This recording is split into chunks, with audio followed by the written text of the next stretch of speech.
Back to Marshall Stadium. A little dreary this afternoon for the Bowling Green Falcons Marshall Thundering Herd matchup, but the crowd is filling in and everybody in anticipation of what should be a pretty good ball game. Weather conditions, as we look at the weather outside, again dreary, but keys to the game, Sonny, what do you see? Keith, I don't think there's any question Bowling Green, they have to run the football. They run the ball, they control the game, control the clock.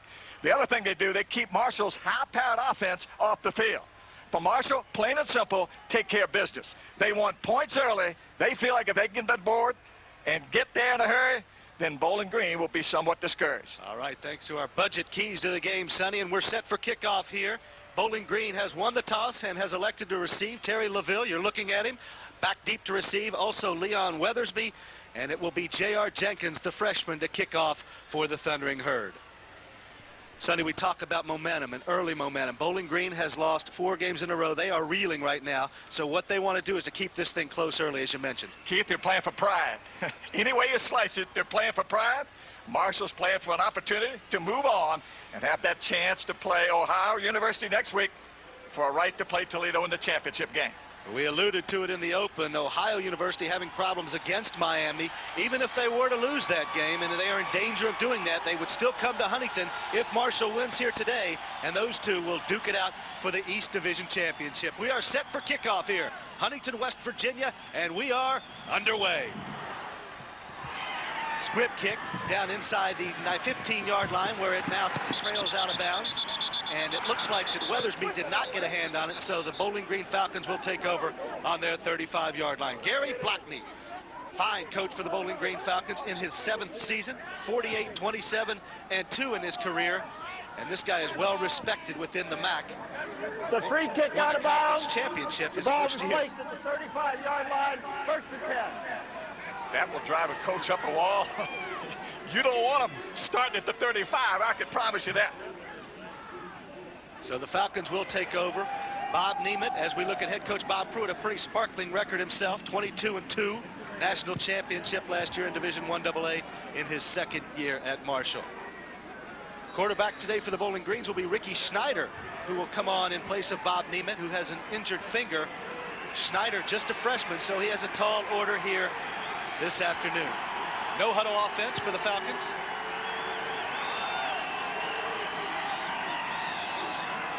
In motion is Damron Hamilton, the fine wide receiver. And early on, Schneider wants to put it up. He's got some heat, and he takes a shot. And very early, Marshall's defense sends a message. A flag is down, though. That has to be a face mask. Stop for loss in the backfield. He got some heat, and he got a welcome.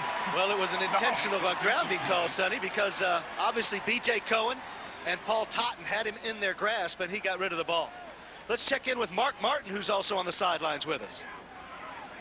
Intentional grounding. That's a 5-yard penalty from the spot of the pass, and a loss of down. It's 2nd down.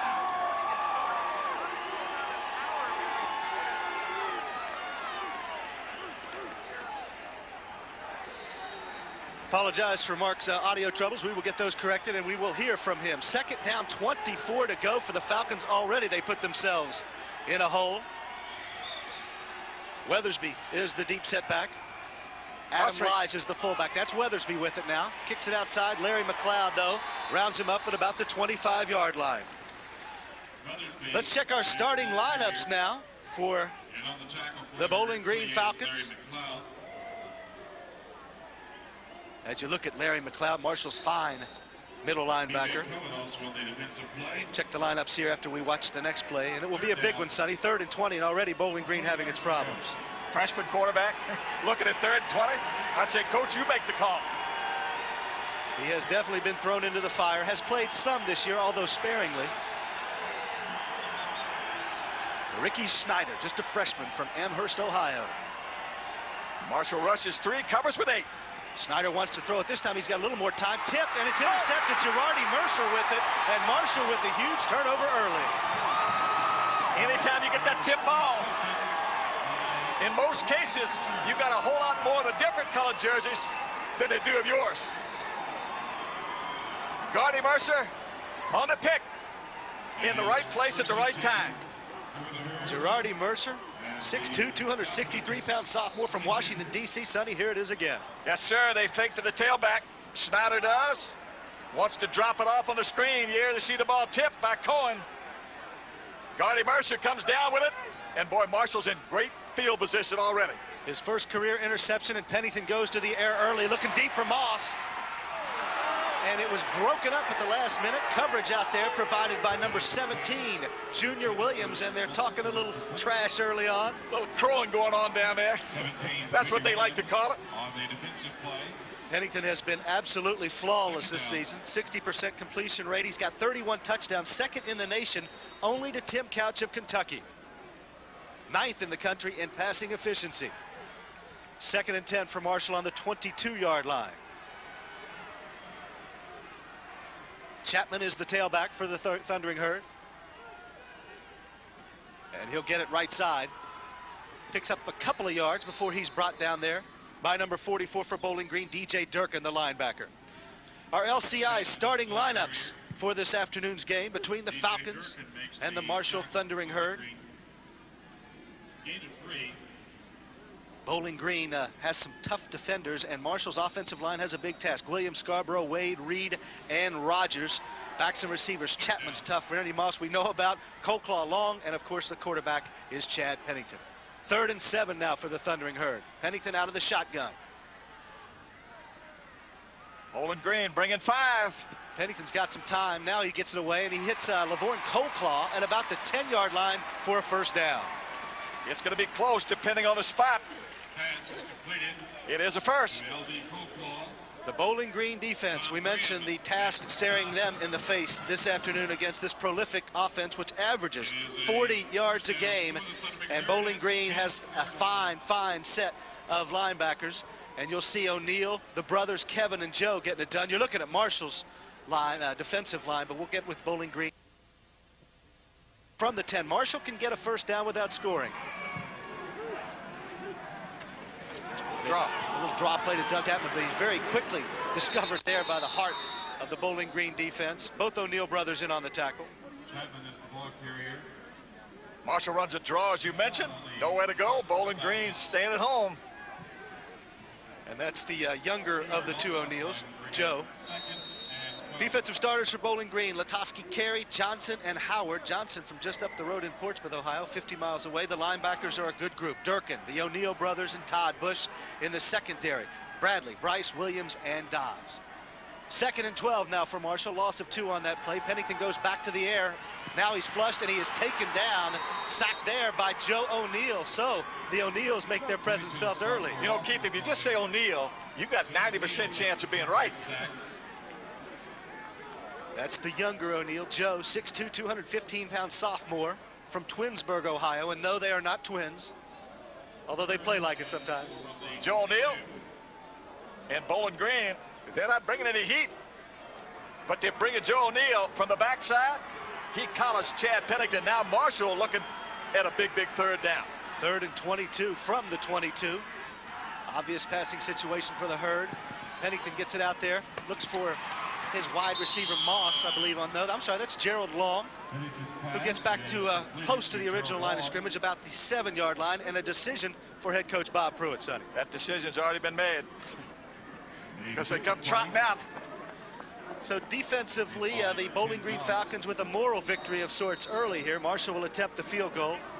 Be a 25-yarder for Billy Malashevitz. He is 2 for 5 on the year this season. His long is 32. Malashevitz, sophomore from Hurricane, West Virginia. Kick is up, and it is no good. He hit it left, and he's been having trouble with the short ones lately. Actually hooked the ball, hooked it left. So the Bowling Green defense answers the challenge from the Thundering Herd. Malashevitz with the missed field goal. 11:23 left to go in the first quarter. The Falcons will get it back when we come back.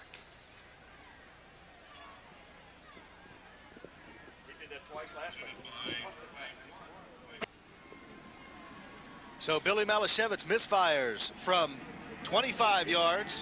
He's being consoled along the sidelines. So Marshall's first drive has turned away the defense back on the field. And Sonny, that's got to give them a little lift defensively. Oh, a huge lift. No question about that, Keith. I promise you, they're jacked up. Schneider's going to start out in the shotgun. First play, and he hits a give inside. Number 20, that's Robbie Hollis. doesn't fool the Marshall defense. And let's go downstairs to Mark Martin on the sidelines. All right, thanks a lot, Keith. Great to be with the three of you here this afternoon. A lot of rain in this area since early this morning, but about an hour before kickoff, it let up. And guys, right now, pleasant conditions down here on the field and a fairly fast track. It has drained rather nicely on the field. Belly Malashevich, I don't think there was any problem with a wet ball because each side will use 6 balls per half here this afternoon, guys. Okay, thank you, Mark. A gain of 3 on first down for the Falcons. 2nd and 7 from the 23-yard line. The give is to the second man through. That's Weathersby. Gets out close to the 30-yard line where he'll be close to a first down. Weathersby, maybe 2 yards short of a first down. Bowling Green, they pounded up in there pretty good. Their offensive line, I really believe, is the strength of their football team. Got some big folks. You hit it up in there like that, you're going to get some yardage. They average 280 pounds on the front, and Weathersby, transferred JUCO from Los Angeles, California, averaging 3.5 yards a carry. 3rd and 1 now for the Falcons. Give us to the second man through, and he is stopped. Don't think he got it. It was Weathersby, but he got absolutely leveled by Andre O'Neal. And we'll have to see where the spot is, but it will be very close. Looks like he had to make the 30. He didn't make the 30. It's not a first. And he didn't make the 30. Larry McLeod, the great linebacker, Marshall looks on. Another look. They pounded up inside. What a stick. And I believe they're coming up short. They are. It'll be 4th and inches. But Gary Blackney's going to gamble here deep in his own territory. You have to respect him for that, or hey, shrug your shoulders, one of the two. It's almost time for the offseason. Throw caution to the wind and let her rip. Lige is the fullback. Snyder takes it himself, and it looks like he's got enough for the first down. They crossed the 30. It's a first. You're exactly right, Keith. They made the first down. We mentioned Coach Gary Blackney. What a job he did with this program in the early 90s. Won a MAC championship in his first couple of years. You're talking about that big offensive line, averaging 280. They got the push they needed to pick up the first down. And Coach at Bowling Green has had a problem this year, and there have been some. They average only 89 yards a game rushing. That's been a nemesis for them. And he doesn't understand it because they got that big, strong, good-looking offensive line. They should be able to run the football. 1st and 10 for the Falcons now from the 31-yard line. From the I formation. Lige and Hollis are the running backs. Hamilton in motion. Bodette. And Sonny, what kind of situation is this to come in for a freshman, Ricky Snyder, guy who hasn't seen a lot of action, and he's got to come into the teeth of this place and play Marshall. Delay a game, offense, 5-yard penalty, first down. Coach Blackney, he doesn't like that at all. You can understand why, but I tell you what, this young man, he probably doesn't think that these folks from Marshall look nearly as stout as those ones from Kansas State, and he sure had to play a whole lot against them. He certainly did. Snyder came in the second half against Akron and led the Falcons to a win. So he's been in the trenches before, but awfully tough situation for him. 1st and 15 now from the 26-yard line. 2 deep zone. Hollis is the lone setback. He'll get it. Cut it back inside. Gets about 3 before Marshall's interior defense led by Larry McLeod on the stop. Hollis on the carry. Look that time that Snyder checked at the line of scrimmage. Awfully tough to ask a freshman to put you in the right play each time. 2-yard gain. Good look at John Grace, who has played very well the last couple of games. Interception last week and one the week before for a touchdown. When you watch these folks from Bowling Green and look at their uniforms, don't you think about the old Cleveland Browns? Certainly some similarities there, and I know you think about that. Coming from the NFL. 2nd and 12 now from the 28-yard line. From the I again. This is Weathersby. Joe Zeglowicz is out there. So is Mercer, and he has nowhere to go.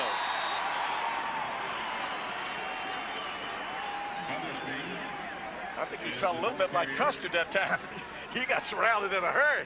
It's a lonely feeling out there, Coach. Another look, toss sweep. Not really a whole lot of room. Leon Weathersby. You can see he gets collared first by Mercer. And then there's a crowd of green shirts that get there in a hurry. They swarm him. That's what you got to do on defense, swarm. 3rd down, 17. 3rd and 17 now for the Falcons. Brent Martin is the fullback. Snyder going to have to call on all his resources here. Draw play. That's Withersby, and he gets it up to close to the 30-yard line. Still on his feet, but it won't be nearly enough for the first down. And the Falcons will have to give it back. Good check by the youngster. Snyder, you get a little bit of it back. Don't try for the whole thing. And now they get a little better punting position. Andy Pollock will check in as Marshall's defense does its job. Pollock averages 41 yards a kick.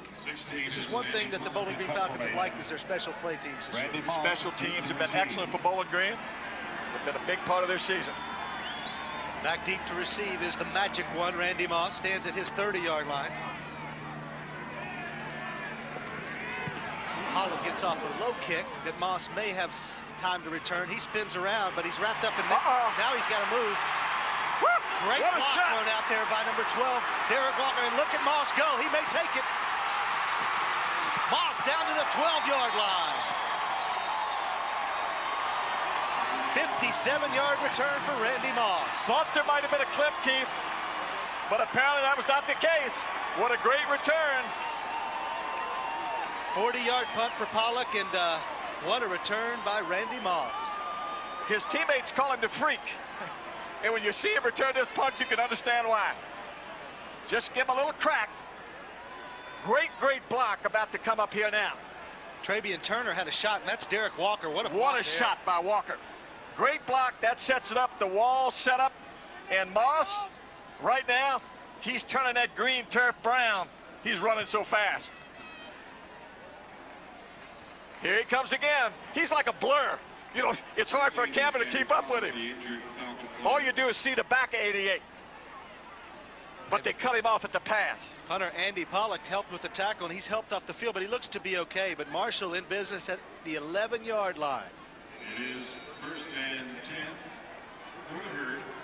So Marshall has it now. 6:11 to go in the first quarter. Threatening again here at Marshall Stadium. Chapman is the setback. He gets it up the middle. Got some room. Down to the 5-yard line. Tripped up by Joe O'Neill. You've been calling O'Neill a lot already. Boy, you spread the field, which Marshall just did. Gives you some big holes. They've also got a most impressive offensive line. And they have really gelled that offensive line. It was a question mark early, but Coach Pruitt's offensive coordinators and offensive line coaches have gotten the job done. Marshall moving it well. 2nd and 5 now. Chapman again gets it down to about the 3-yard line. Stop there by Latoski Carey. Marshall content to pound it. But I know one thing, it gets a whole lot tougher down here. Another look. Chapman bounce it up inside. You're looking at 3rd and about 2. And boy, you love this position if you're the offensive coordinator. Randy Moss will go wide. Chioke Bradley will shadow him all day, and he's got a lot on his hands out there right now. 2 tight ends for Marshall, Keeley and Smith. Keeley is in motion. That's Chapman inside. Chapman surges. Touchdown! Doug Chapman goes in from 2 yards out.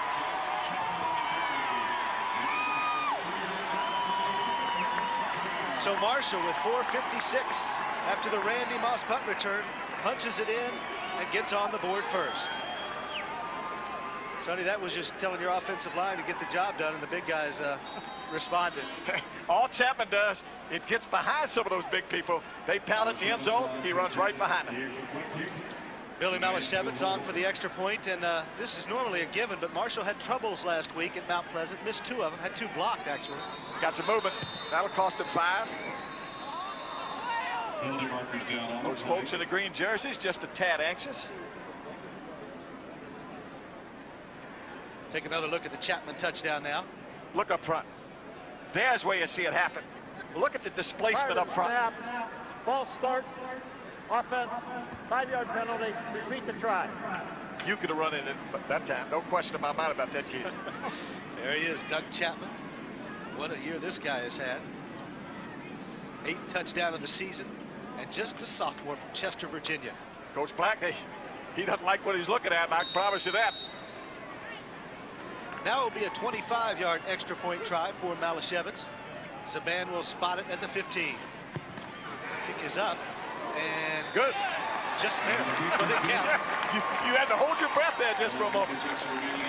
4:56 to go in the first quarter. Doug Chapman takes it in from 2 yards out. The Thundering Herd leads it over the Falcons. Bowling Green with the ball when we come back to Huntington, West Virginia.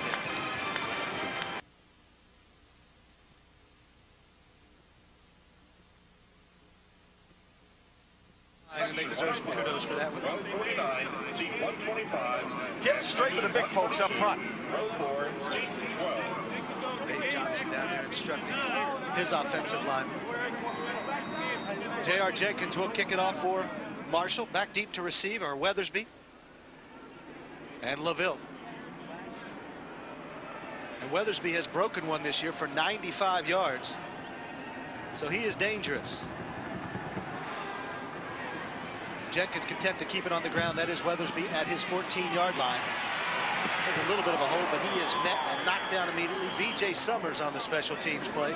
And the Falcons get a little bit better field position. On the kickoff return, the tackle is made by Summers. It is a day for rain gear, although the rains have stopped here, as Mark alluded to, from the sidelines. Rained all last night and much of today. Things have dried out somewhat at Marshall Stadium. Bowling Green back in it offensively. From the I formation. Fullback is Brett Martin. That's the give to the tailback Hollis, and John Grace just wraps him up immediately. Bowling Green tried to run a little trap. John Grace stays at home, makes the play at the line of scrimmage. This Bowling Green team has been a mystery of sorts, as we'll check the touchdown. And Sonny, they beat Miami this year early. Yes, people forget Miami, that. they didn't beat them, they stoned them. Look at this look. Another look at the touchdown. That surge didn't take long. Just 3 plays, 11 yards, courtesy of the Randy Moss punt return, and Marshall was in business that quickly. 2nd and 10, no gain on first down. 3 wideouts for the Falcons. Lives is the fullback. This time Schneider wants to throw it over the middle. He's got his receiver. That's number 24, Dameron Hamilton. Ricky Schneider's pass is completed to... And you take a little victory you can get to get back into this offensive flow. Little boot action here. Schneider throws the ball fairly well. For just a freshman, throws a rope. Dameron Hamilton makes the catch to change move. Dameron Hamilton being more of a possession type receiver, not a burner, but got awfully good hands. Schneider came in the second half of the Akron game we mentioned, went 12 for 17 for 122 yards and led them to victory. So this young guy may be a player for the future for Bowling Green. Give us to the tailback. That's Weathersby. Big hole. Out close to the 40-yard line. That's another first down. You talking about surge. Weathersby, you saw some surge from the end zone. Weathersby, you're looking at what he's looking at. He's got some room. That's a pretty good seam right there. Bowling Green with a first down. Great block by the fullback, Adam Lige. And Weathersby will take a seat. 1st and 10 from the 40-yard line. Bowling Green on the move here.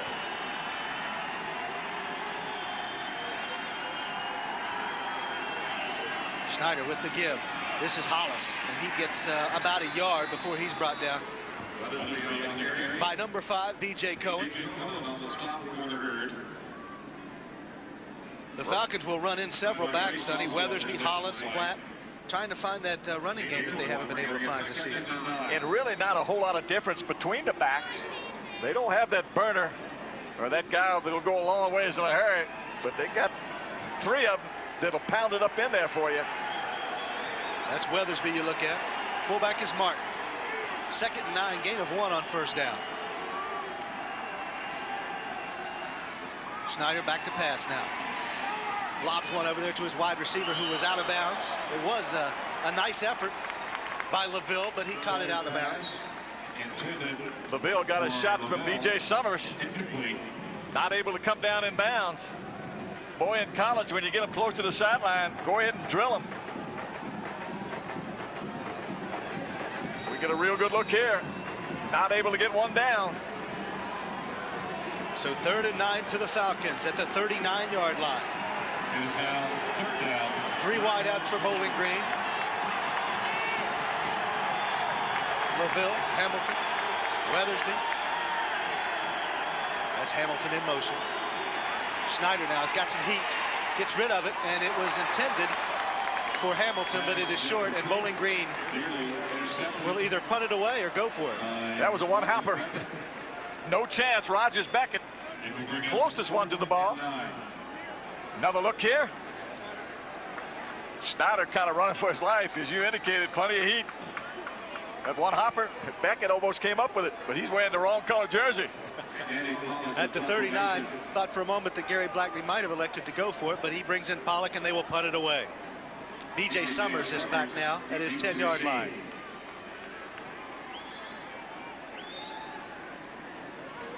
Pollock going to try to pooch this one deep in Marshall's territory.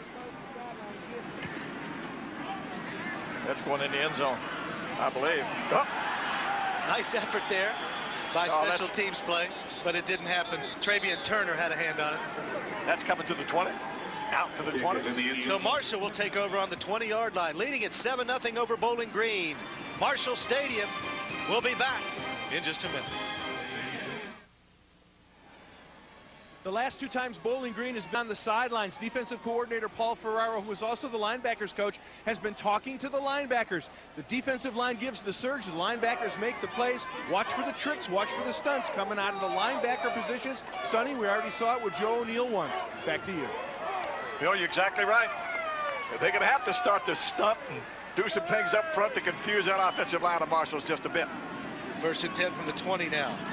Pennington wants to throw, going the other way now, looking for his big tight end Larry Smith. He's got him. Smith still on his feet, taken down at the 41-yard line. Little boot action. Larry Smith, just a sophomore. You like that misdirection. You're talking about a confusing secondary. This will do it. You give Marshall a flat, they're going to take it. What a big gainer here for Larry Smith. Pennington puts the ball on the money. Larry Smith does the rest. Little tightrope, bounces inside. Marshall gets a 1st down. His 2nd catch of the season. And now Pennington wants to throw it again. He's looking for Moss.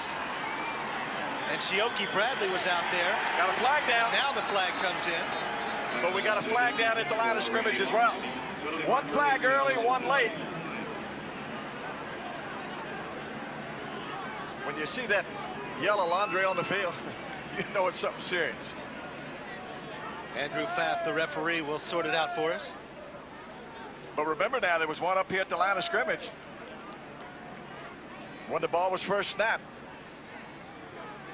Coach Blackney thinking maybe a hold on Marshall, but the Bowling Green defense will confer.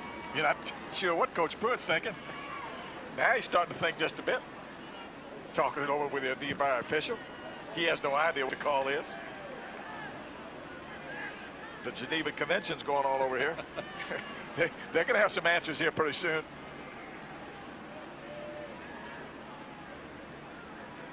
Let's listen to the referee, Andrew Pfaff, with the call. There is no foul downfield. The pass was uncatchable.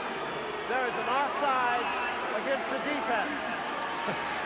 I told you there was a flag at the line of scrimmage. Coach Blackney's going absolutely berserk over here. How often do you see both teams upset with the call? The fans here didn't like the no interference, and Blackney, of course, upset with the offsides. We talked about what he's done there. Unbelievable record at Bowling Green. His MAC record is equally impressive. He's 17th in the nation in active winning percentage for a coach. Been doing it for a long, long time and doing it with the best of them. Doing it very well. 1st and 5 now for Marshall at the 46. Screen. Now Pennington's got heat. That's Moss, and he's got a lot of company out there. And the play is made by Junior Williams. Very nicely done. That's the 2nd time Williams has been able to stop Moss. And both times, Mr. Williams has given Mr. Moss a little conversation. Watch at the end of the play. How many times you thought they saw that slip screen a week ago? So I've got this one stopped. I wish we could see the mouths right now because they're going pretty good. We have seen that play so many times at Marshall, but it didn't fool the Falcon defense there. 2nd down and 7 to go, a loss of 2. Marshall with 4 wideouts now. Low Turner is the setback. Pennington's got a lot more heat, and this is Low Turner. A lot of room for Turner down inside the 40 to the 38-yard line. Flag down across the way.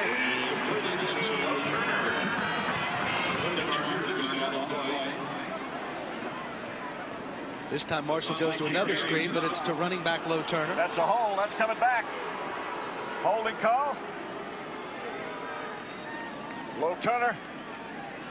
That big run all for naught. So maybe Coach Blackney working on him across the way. You got to maybe get their conversation and their attention before the afternoon's over. Holding. Arthur. That's a 10-yard penalty from the spot of the foul, and we'll repeat second down. Coaches will always work the officials, Keith. That's just part of the game, and that's part of the profession. Well, it's like you say, he's not going to get that one to change, but maybe somewhere down the line. Down the road. 2nd and 9 to go for the Thundering Herd. 3 wideouts on the near side. Long, Coldclaw, and Jared Keeling. Pennington now slips it out of the backfield. And nice tackle made out there by the defense for Bowling Green. Stop made by Morty Bryce. They run a little slip screen. Bryce comes from nowhere. Marshall had 3 folks out front, but nobody blocked it. Here's that slip screen. Actually just a swing route. You get it to the back, 3 blockers in front. That's a big, big play there. Marshall going backwards now. 3rd and 10 for the Herd at the 41-yard line. Pennington in the shotgun. Turner alongside. Pennington with good time across the middle to Mark Wicks. Mark Wicks has it. Mark Wicks is going to go 59 yards. Mark Wicks.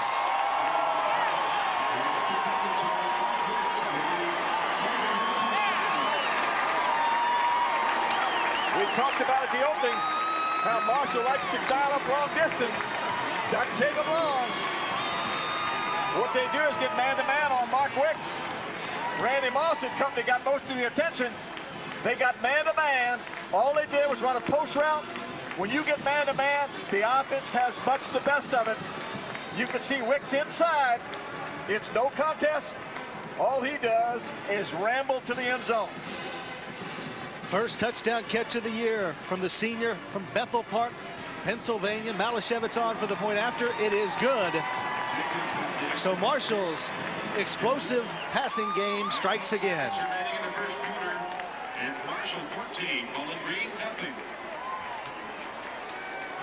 The senior getting congratulations on the sidelines, Pennington and Mark Wicks. You love to get together with the quarterback, but he throws it that well.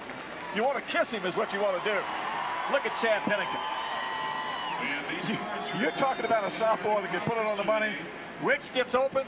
Can you throw it any better? I'm not sure you can.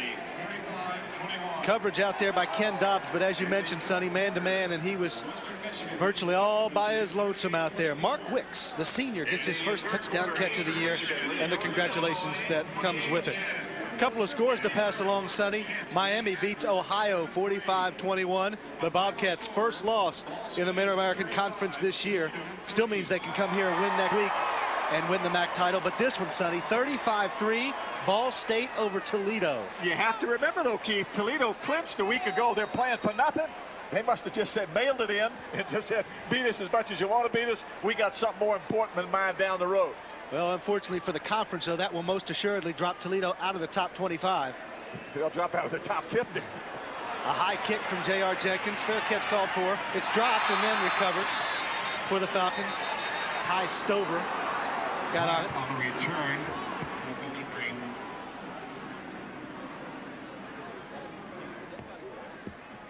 Penalty marker down on the return. Thought I saw a little yellow laundry over there across the way in front of the bench. Let's see what it was, Sonny. That's a late hit. Eric Pinkerton, the linebacker. When you're on that white line, that big chalk white line, you better not put your hands on them, your hat, or any other part of your body.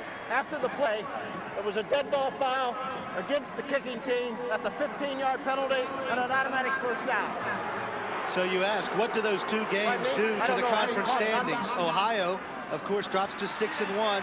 Marshall, if it wins today, moves into a tie with the Bobcats, which would set up the showdown next week. Miami still with an outside shot to win it if Marshall were to lose today. In the West, Toledo, as you mentioned, Sonny, has clinched it, but that game's got to get everybody thinking a little bit about the power in the Mid-American Conference. 1st and 10 for Schneider. Working out of the eye. He wants to throw it. Got some pressure, but he also has his receiver, Lige, out of the backfield. Schneider's pass. It is completed at A little boot action. Hey, what's up, Dan? I know you Little misdirection. Everybody Folks on the Marshall bench. Don't be celebrating too early. I know you taking it out. 7-yard gain for Lige on 1st down. Lige coming out of the backfield. Wide open. Mr. Schneider puts the ball on the money. Lige is 235 pounds, Sonny, and he can bench 475 pounds. Whoa. I want him on my side when that fight breaks out. 2nd and 3 now from the 43-yard line. Just 7 seconds to go in the quarter. Schneider to throw it. Looking over the top. Had his man out there, Holcomb, but just barely out of his reach. Holcomb couldn't catch up. A little bit overthrown. Schneider would have liked very much to gotten a little more air under the ball. Scoring play for the Herd. 5 plays, 80 yards, and it was capped off by the Wicks 59-yard touchdown catch. 3rd and 3 for the Falcons now, desperately wanting to get some offense going, trailing by a couple of touchdowns. Coach Blackley was sure of one thing, that we've already seen it. His team would play hard. He says he has great captains and a great group of seniors. He knew they'd play hard. Lige and Weatherby are in the backfield.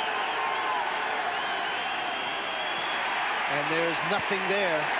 Marshall's defense stops Lige, and it will force Bowling Green to kick it away.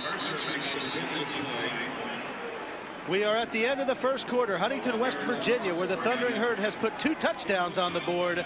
Marshall gets the ball back in 2 minutes. Hey, fresh 15 on the clock here in Huntington. Marshall up by a couple of touchdowns. The Thundering Herd with an incredible 60-4 record since this stadium was built back in 1991. But in fact, there have been 66 games as of today played here at this stadium, but Marshall didn't play in one of those. That was the 1994 1AA National Championship. Boise State and Youngstown State. So Marshall using that as motivation because the MAC title game is here December 5th. They don't want someone else from the East other than them playing here, guys. That's right, Mark, and a Bowling Green win today would prevent the Thundering Herd from coming back December 5th. Pollock on to kick it now. B.J. Summers and Randy Moss are back deep to receive it. It is a high, short kick of the shank. At the 20, well, up all the way to the 28-yard line where they'll mark it. I'm being kind of what I said was a shank. So Marshall will have it again offensively, and the talents of Chad Pennington on display. Sonny, we talk about this conference, and you mentioned that obviously Bowling Green beats Miami, and today Ball State beats Toledo. So much parity, evenness in this conference. Isn't it the National Football League as well? MAC conference no different. Everywhere, huh? 1st and 10 for Marshall, working from the 28-yard line. Chapman the lone setback. Pennington wants to throw on 1st down. He's looking for Nathan Poole. Oh, almost a circus catch out there. Coverage provided by Junior Williams. I've never quite seen a defense like I saw line up right there. They rushed 4, they had 5 linebackers and then 2. I've never seen it before. And they were kind of scrambling as the ball was snapped. So I don't think they were real comfortable. Randy Moss eclipsing records as he goes here. He already has the touchdown mark in a year with 20. Eugene Baker had the record last year. Receiving yards, he's already surpassed that as well. Reggie Allen for Central Michigan also set that last year. And Moss still in business. 2nd and 10 now from the 28-yard line. 4 wideouts for Marshall. Movement. The ball was loose. John Wade, I think, fell on it, recovered it. What happens that time? John Wade, he's been coached. Somebody's in that neutral zone, you snap the ball. Heads up play by the center. That's exactly what he did. Yes, sir. That was a heck of a play there by John Wade. He sees somebody in the neutral zone, he snaps the ball. Offside defense. That's a 5-yard penalty. We'll repeat second down. And that's why it's immaterial whether Pennington fumbles or not, because Does not the play make is any dead. difference. Heads up play from the All-American candidate at center, John Wade. Looking straight across at another All-American candidate, Kevin O'Neal. Leads the MAC in tackles, 123 this season. What a linebacker he is. Pennington with a short drop. Finds his wide receiver, but he is quickly wrapped up. Chioke Bradley doing a good job so far on Randy Moss. Chioke is going to have his hands full. While we have a moment, let's thank Schlotsky's Deli, home of the original baked fresh deli sandwich. Every week, Schlotsky's takes care of our crew members who deserve a good meal. After working in that rain since about 6:30 this morning, they deserved a banquet. First and 10 now for Marshall on the 39-yard line. 4 wideouts again. Pennington surveying the defense. The give is inside to Chapman, and he's stacked up immediately there. Tackled by number 96, Gardner Howard, the big defensive lineman. Howard saying no. Marshall tries to pound it up inside. Talked about a load. Is Howard not a load? He most definitely is a big man, 6 foot 3 inches tall, 290-pound senior from Defiance, Ohio. He's got 4 quarterback sacks this year, so he can move as well. 2nd and 8 now for Chad Pennington. Chapman is a tailback. Pennington's going to throw out of the shotgun. Going deep for Mark Wicks again. Overthrow. Needed just a little bit more air under the ball. Wicks was open. Chad Pennington, he'd be the first to tell you, a little bit more long than Wicks possibly could have run under the ball. Ken Dobbs had single coverage again. Well, it was actually a 2-deep zone, although it looked single because the safety doesn't get over. For you're exactly right. All intents and purposes, it was a single. Pretty good crowd on here. A little cold and a little dreary Saturday, but it's football time, and it's Marshall says it's playoff time here in Huntington. 14-0. Hurd leads it. 13 minutes to go before halftime. Pennington again to throw. This time he's got his tailback Chapman, but he is upended. And let's check in downstairs with Bill Needle. Gentlemen, Ken Dobbs, number 15 for Bowling Green, is a true freshman. He is playing this week out there on the corner because Leon Weathersby, who has been playing on the corner, is now the starting tailback for the Falcons on offense. You can see Pennington and Marshall looking that way, time in and time out. Back to you. Thank you, Bill. And obviously that tells you that Gary Blackney trying to find the right combination, Sonny. You know, Bill's very kind to us, referred to us as gentlemen. That's the first time that's happened this year. Mark Martin doesn't do as well. And Lavelle is back to receive the Chris Hansen punt, and he's got all kinds of company back there, but still on his feet. Finally snowed under at about the 15-yard line. So the Bowling Green Falcons will take it over. 12:51 to go before halftime. The Falcons trail it by 2 touchdowns, and they'll get it back. We'll be back to Huntington, West Virginia in a moment.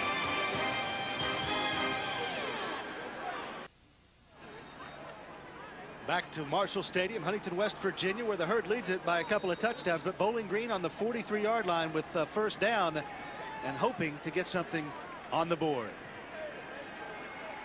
Dameron Hamilton, the fine wide receiver, back in the game, had a little wrist problem after that last series, so we will check his condition for you.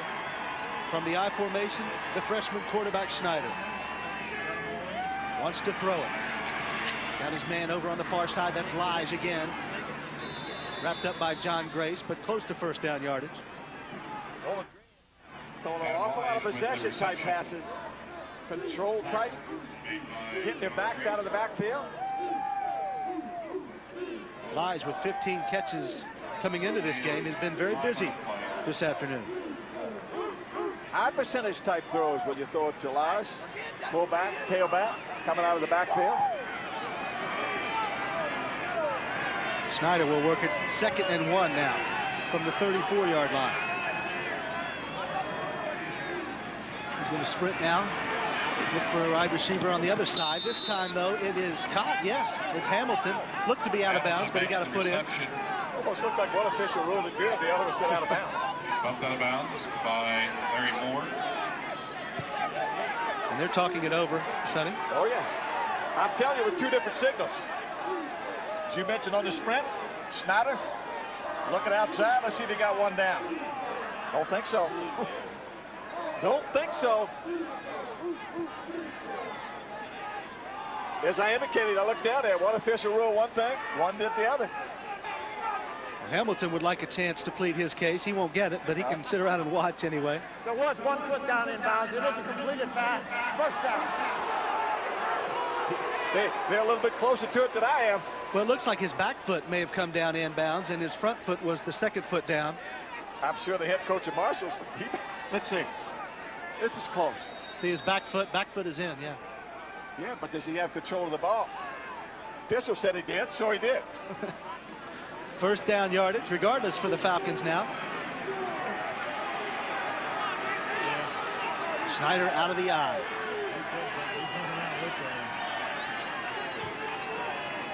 Marshall coming on the blitz, and this is a big clearance. Weathersby all the way down inside the 15 to about the 11-yard line. Leon Weathersby. And Marshall came in a blitz, and Bowling Green had the right call. We talked about it so often. You come on a blitz. Once you pass the line of scrimmage, look at this hole. On the blitz, you got those linebackers. They've committed themselves. What a big, big hole. Mack Chuck should have gone through there. Rogers Beckett makes the stop. Bowling Green in business, knocking at the door. Leon Weathersby. Sometimes defensive back, sometimes tailback. Picks up first down yardage from the 11 now. It's Weathersby again. This time, though, not the same result. Albert Barber not fooled. And Barber came off the corner that time to make the stop. Another look. Barber's made a couple of big plays off the corner. Look at the top of the screen. 44 makes the stop at the line of scrimmage. Senior from Morrow, Georgia, Albert Barber. Fifth-year senior, has been around this program a long time. Hollis is the setback. Second down and 9 to go. Blitz. Marshall coming again. Schneider rolling now this time. There goes. Ball's on the ground. Girardi Mercer put the hammer down on Schneider. The ball was down, and Holcomb came up with it. Hit him with that tomahawk chop. And it was ruled a fumble. From the backside, I don't think there's any question the ball came out. Mercer, there's the chop. Ball on the ground. Another look on the sprint. From the backside, there's that tomahawk. Tight end Holcomb alertly falls on it now. 3rd and 16. Holcomb, Johnny on the spot. Hollis is the tailback for the Falcons. Steiner wants to roll again. Now he's got all kinds of company. Gets it away to his offensive lineman. He didn't want to catch it. He tried to get his hands down, but the official looking right at him. That'll cost Bowling Green a big one. Coach Blackney, he sure didn't like it. That was not intended for Eric Curl, Coach, and that's who the ball ended up with. But did you see Curl get his hands down? No, that's not me. You want your quarterback to get rid of it, but don't throw it anywhere close to those offensive linemen.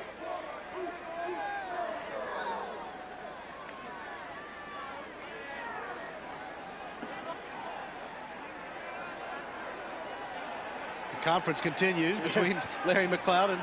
You either want the penalty or you don't. They're going to refuse it, it looks like. You better explain that to me again, Mr. Referee. I think you got to take the penalty and take him out of field goal range. There's a little confusion here. That's illegal touching by the offense. That's a 5-yard penalty from the previous spot, and a loss of down. It is 4th down. Okay. So there is no discussion. No. I'm not sure why it took so long. Watch the offensive lineman standing here. Snyder wanting to get rid of the football. I mean, it drills him right in the hands. Eric Curl. So Bowling Green will attempt the field goal. Jason Strasser on now. It'll be a 39-yard attempt. He's kicked one from 45, so he's got plenty of leg for this. Kick is up. And it is just wide right, and Marshall turns back the Bowling Green offensive threat.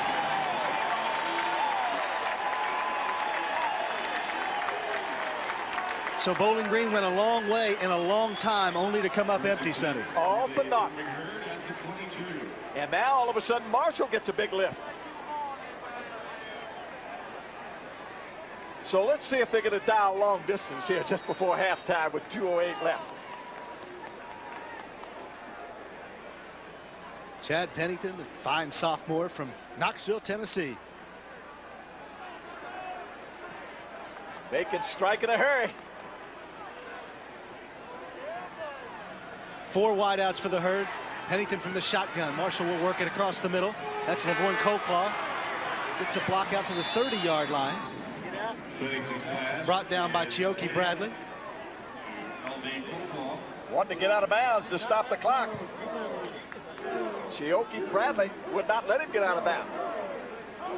Marshall all set to go. That'll be Colclaw. Gain of 8 yards on first down. Pennington again in the shotgun. Over the middle to Mark Wicks. He's got him out there inside the 50 to the 48-yard line. We said they could go in a hurry. Pennington right on the money to Wicks there. So many weapons to choose from. You spread the field. Pennington puts the ball on the money.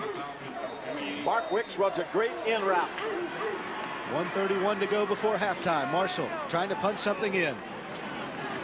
Here comes some heat. Pennington going deep, but Wicks turns the other way. A little miscommunication between the receiver and the quarterback. 31 touchdown passes on the year for that young man. What a year. 35 is the record at Marshall. Eric Kresser and Tony Peterson, the Marshall assistant coach, hold that one. And actually, obviously, he's already hit Wicks for one here, so it's 32 touchdown passes on the season. Those are career numbers for most quarterbacks. 2nd and 10 now for Pennington from the 48-yard line of Bowling Green. Just a little swing pass to Doug Chapman, and it doesn't fool the Bowling Green defense. Kevin O'Neill and his brother on the stop. They got pretty good bloodlines, don't they? Timeout. Marshall takes a timeout, and they tell me there's another one named Patrick, Sonny, that is still in high school. All those deals could play. Word is he hasn't decided, Patrick, on where he wants to go to college, although his mother says that she's sold on Bowling Green. I would hope so. I'm sure Bowling Green, 2 for 3. They'd like to have 3 for 3 in O'Neill. Another look here. Try to roll a little screen, underneath screen. Chapman. O'Neill makes a great play. Very little gain. You can find all the latest information about the Mid-American Conference and links to your favorite MAC school by visiting the MAC homepage at www.midamericanconference.com. You'll find stats, schedules, standings, and more at midamconf.com. And we will be back to Marshall Stadium next week, where the Ohio University Bobcats, off their first MAC loss of the season, will face the Marshall Thundering Herd. And if Marshall were to win against Bowling Green here today, we don't need to tell you how big that game will be. What did we ever do before all the dots and all the comms? We didn't surf, did we, son? No. Just surfed in the water. Chad Pennington's numbers on the day. We get used to those from the young sophomore. 3rd and 5 for Marshall, though. Here comes some heat. Pennington to Wicks. Got his back. Out of bounds. First down yardage, and Pennington took a shot. And there's a flag down. I believe that's going to be a late hit. Either that or holding. No, it's a holding call.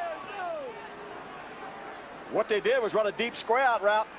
Wicks makes the catch, steps out of bounds. But it looks like that's going to be a holding call. He did take a shot.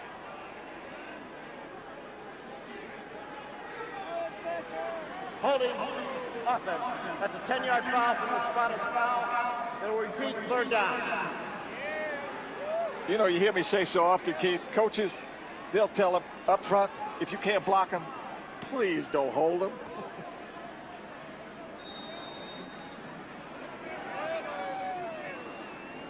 But you know they got to be thinking, Sonny, when they get to that film room on Monday and the coach says, why didn't you block your man? Yeah, that's right.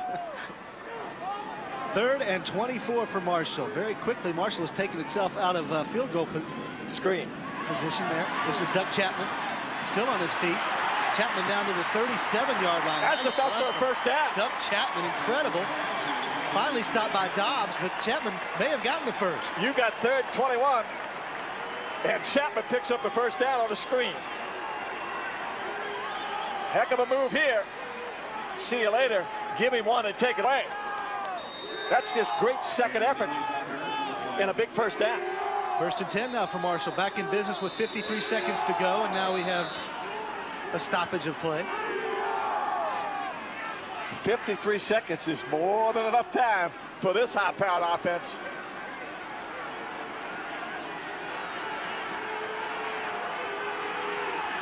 I'm not sure what the deal is here. Bowling Green made a couple of substitutions, but that's it. Let's go. Let's play. Moss is to the near side.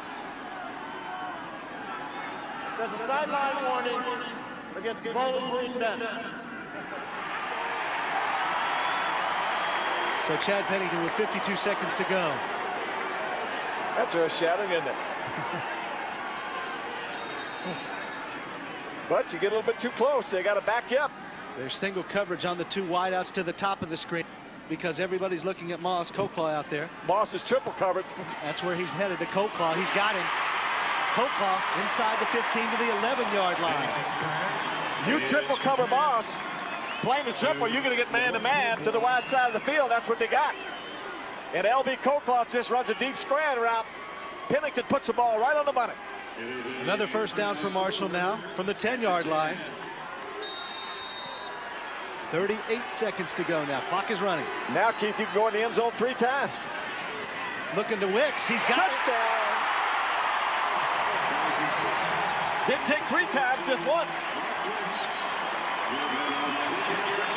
And Mark Wicks comes into the game with no touchdown catches on the year, and he's got 2 here this afternoon.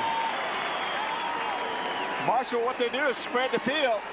Mark Wicks again runs that post route. You get inside the defensive back. You got a big opportunity. Inside, there's the throw. Absolutely perfect little juggling. Mark Wicks, another big touchdown catch. And Sonny Malashevitz is not on the field. J.R. Jenkins, normally the kickoff man, comes in. Marshall's been having trouble with extra points. We'll see if Jenkins can get it through. And he does. So just before halftime, with 30 seconds to go, Marshall's Chad Pennington and Mark Wicks strike again. Sonny, you can pay all the attention you want to Randy Moss, but as you mentioned, somebody's going to get you one way or the other. I promise he was triple covered. To the right of the screen, you got Mark Wicks. You got a single. You get inside the defensive back on a post route. Juggles the ball, makes a nice catch, and Marshall's on the board again. And in defense of Ken Dobbs, there's not much you can do when you go on the inside route like that. Hey, when you get man-to-man, believe me, there's a big advantage goes to the offense. The senior gets his 2nd touchdown catch of the season.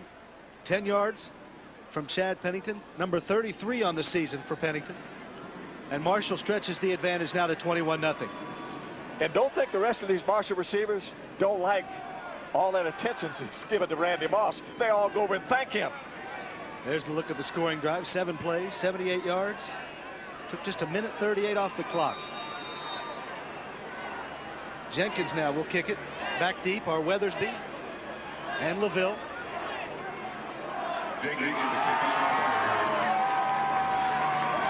And Jenkins just kicks a high kick.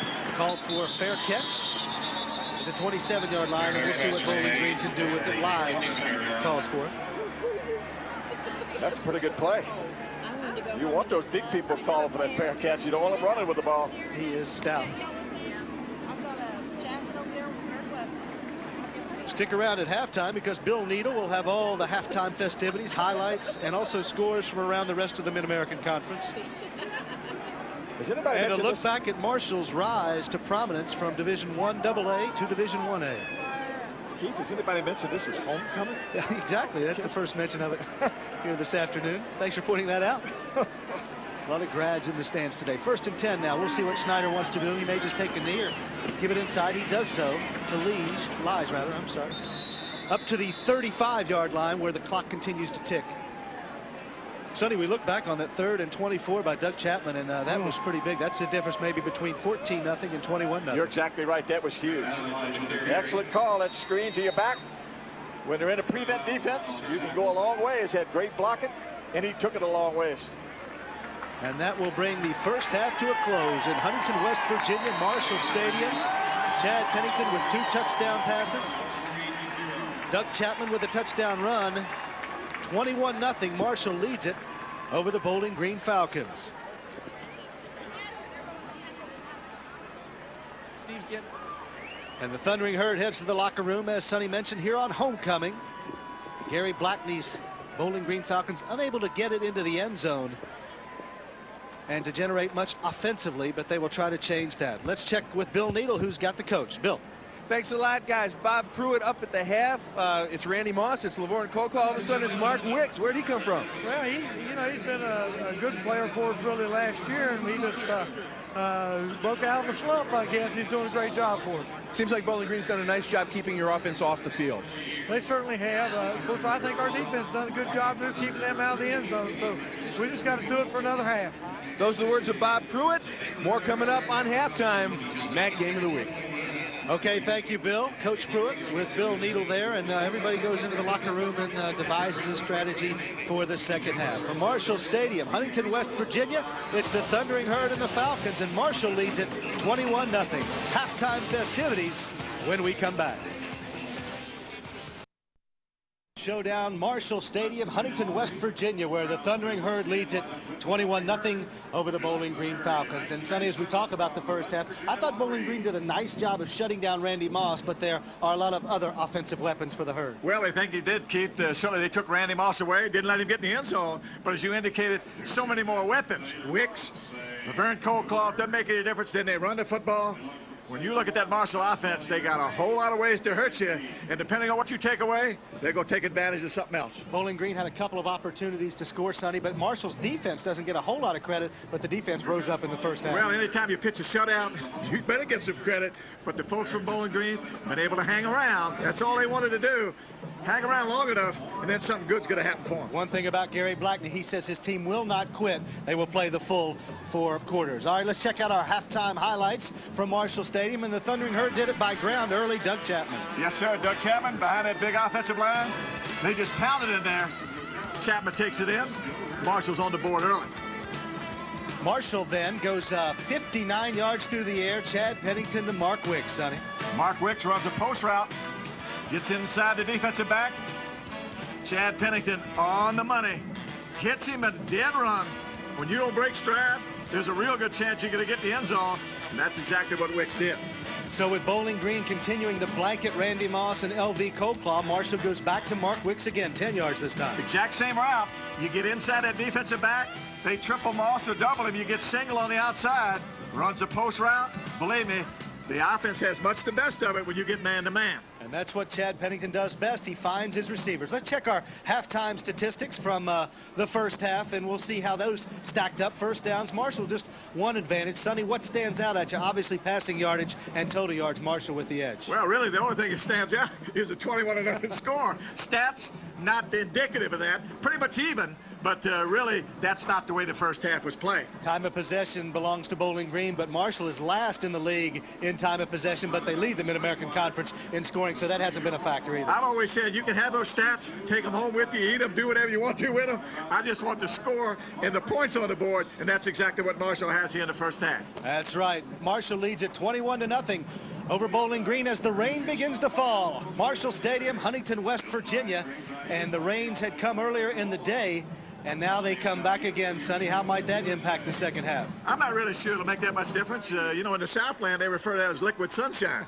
But these folks and those ones at the top of the stadium, they don't have any idea whether it's raining, snowing, or hailing. All right, let's go to Bill Needle, who's got Coach Blackney. Bill. Thanks a lot, guys. Gary, your team was able to get the ball down into the red zone, but no further. Well, that's been really the storyline of our football team this season. We've been able to move the ball between 25 to 25, but we've had a real tough time putting the ball in the end zone, and that's a great credit to Marshall's defense because they really are playing tough. Doing a nice job getting the ball to Adam Lige backside of the backfield. Well, we're trying to get the ball to our backs because their secondary is one of the best in the conference. And the thing I'm surprised at is we're not protecting for the quarterback as well as we've protected in the past. I hope we've made a couple of halftime adjustments that will allow our quarterback to get a little bit more time and find some people downfield for us. Have a good second half, Gary. Gary Blackney, coach of Bowling Green. We'll be back to find out exactly how the halftime adjustments went here at Marshall Stadium on the Mid-America Conference Team of the Week.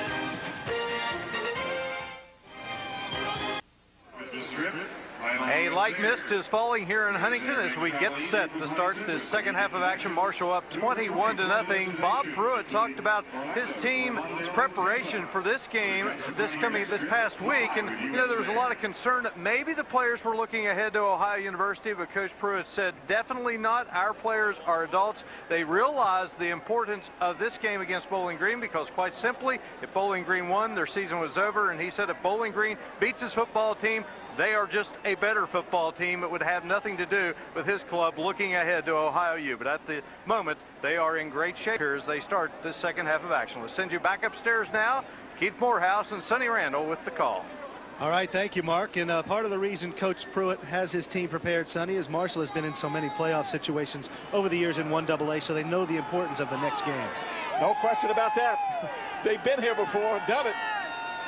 Bowling Green will kick it off to start the second half, and Marshall will receive. Back deep to receive for the Thundering Herd is Maurice Hines, number 1. Oh, got the room. Look at Maurice. He's got 4.3 speed. Maurice Hines to go.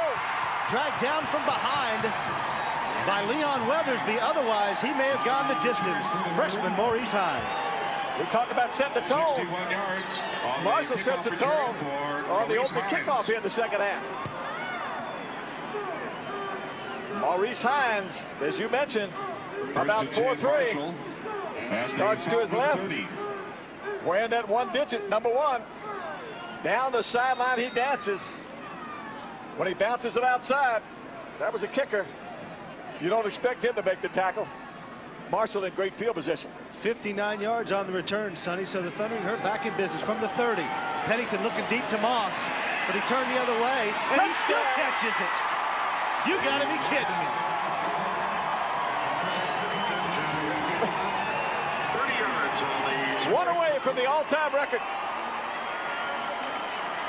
25 straight games now for Randy Moss with at least 1 touchdown. And he closes in on Manny Hazard's all-time record of 22. Here's a look. He was open. I mean, wide open. Let's see which way he turns. One way, ball. Just long enough and far enough, and Moss, great concentration, reads it in. Marshall now will attempt the extra point. It's Jenkins with the kick, and J.R. Jenkins puts it through the uprights. So with just 21 seconds gone in the third quarter, Marshall strikes again. Randy Moss from 30 yards out, the Heisman Trophy candidate, gets a touchdown for the 25th straight game of his career. Pennington, he saw how wide open he was. He wanted to make sure he had enough air under the ball. Just enough. He drifts, lays it in there absolutely perfectly. The thing about it, when a quarterback's got somebody that wide open, the last thing you want to do is to overthrow him. Boy, did he have a nice touch on that ball. We mentioned Manny Hazard, Sonny, from Houston, holds the season record in the NCAA. 22 touchdown catches in the season. Moss now just 1 away from time. And when you talk about the all-time record in collegiate football, NCAA record, look at it. You are talking big-time numbers. Hazard put those numbers up in 1989 when Andre Ware was the quarterback. And that guy below him, Randy Moss, Desmond Howard, are you kidding me? He just hopes he gets half as much money. So Bowling Green has to come back now. Weathersby back deep to receive, and a legend in the making, perhaps. We shall see about that. A squib kick from Jenkins, nicely done, goes through the end zone, and the Falcons will take over from the 20-yard line. Bowling Green will take over first and 10. And you know, all of a sudden, that mist or that liquid sunshine we talked about, it's not bothering these folks here one bit, the ones wearing green. We talk about halftime adjustments, Sonny, and as we looked there were 3 wideouts on Moss's side where essentially you can't double cover him, you know?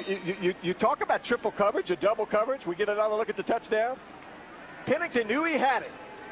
That's the thing about this one. Just don't throw the ball too far and overthrow him. What a great touch on the ball. Comes down absolutely perfect. Great concentration. Just a one-play drive, and it was for all 30. This is Hollis, the tailback, dragged down at the 21-yard line. Larry McLeod on yet another tackle. How would you like to see Larry McLeod and the O'Neal brothers on the same team? That's, you know, if you put those three linebackers out there, holy mackerel. Sonny, you talk about some great linebackers in the MAC. Dustin Cohen from Miami, Jawan Armour, McLeod from Marshall's got 10 tackles, and the O'Neal brothers. I'm just talking about the ones out here on the field tonight. That's all you would need there. 2nd and 9, a gain of 1 for Robbie Hollis on first down. Schneider in the I formation. He wants to throw it. Looking sideline, but it is incomplete. And what about the question facing Gary Blackney? Schneider, obviously just a freshman. Neiman will come back as a senior. Might there be a quarterback situation next year? Well, I know one thing. Regardless of who wins the job, he'll make the other one better. So he's got a great quarterback situation, having his two as good as he's got. Gary Blackney, just 7 years, already a legend in the Mid-American Conference. I was so impressed the way his team worked out, the way they did things. I mean, absolutely perfect into perfection. 3rd and 9 now from the 21-yard line for the Falcons. Steady rain now following in Huntington. Schneider now's got a lot of heat, but he does get it away. Question is, was it... He was short, about 3 yards short of the first down. Receiver out there for Bowling Green is Matt Bunzy, wide receiver. Bunzy, just a freshman. There's one thing about it, whether you're a freshman, senior, whatever you are, when you run that pass route, you know you got so many yards to get the first down. You have to make sure you've gotten as far as the chains. He did not. So Bowling Green forced to punt the ball. Andy Pollock will come in, and Randy Moss stands at his 35-yard line. Not a pleasant sight for special teams to see.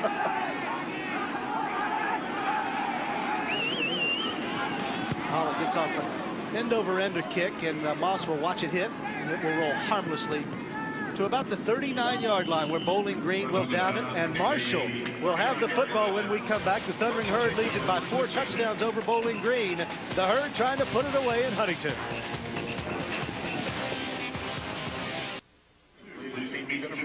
Folks, football coaches are always stressing loyalty, dedication, and commitment.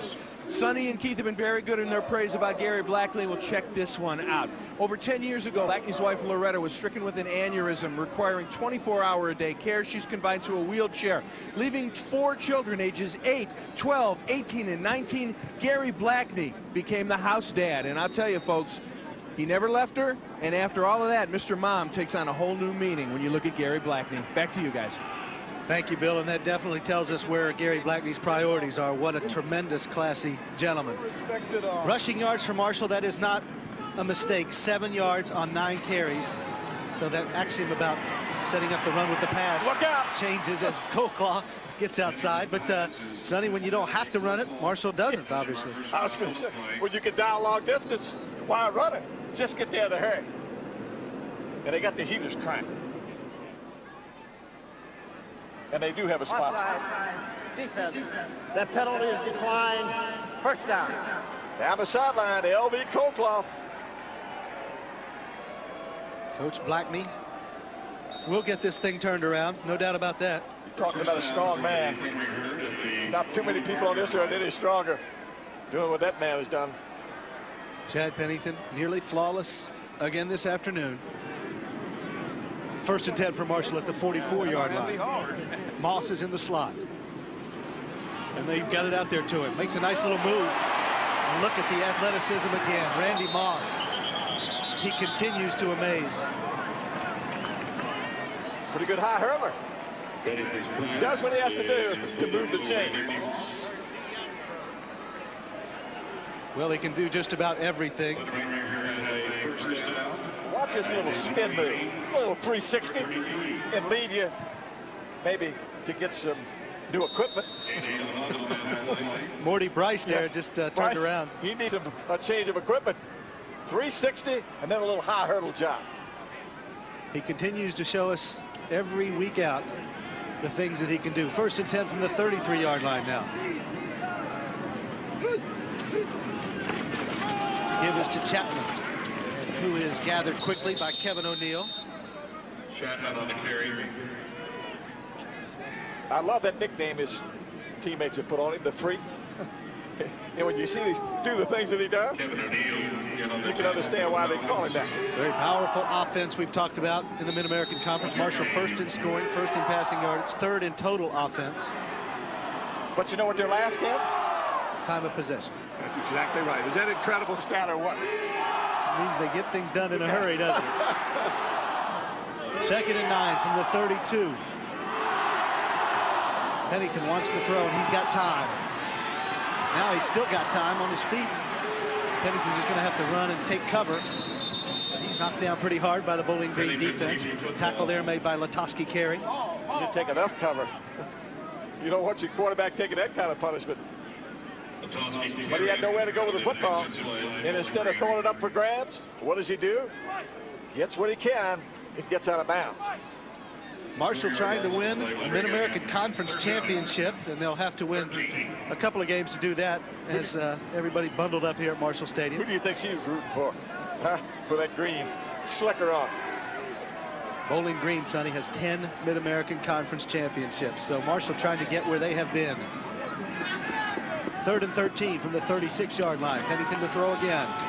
Over the middle. Colclaw's got it, but he is met immediately there. Taken down to the 29-yard line. Tackled by Tom Gavin. Little crossing route to L.B. Colclaw. From the shotgun. Pennington kind of looks off the defense, then gets it to Colclaw underneath. L.B. takes a pretty good shot, 4th down, and the herd going for it. Well, that would be a 46-yard field goal from this location, so Marshall decides to go for it from the 29-yard line. 4th and 6 for Chad Pennington in the herd. Trips to the top. Trips to the wide side. Are they going to Moss? Pennington looking deep. He's got his man just overthrows him.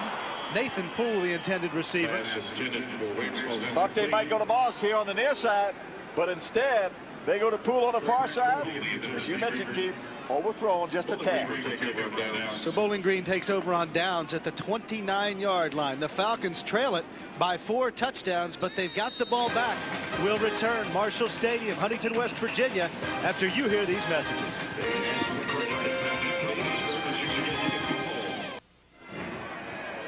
Intrepid fans here in Huntington, West Virginia. A little cold, a little bit rainy, but undeterred.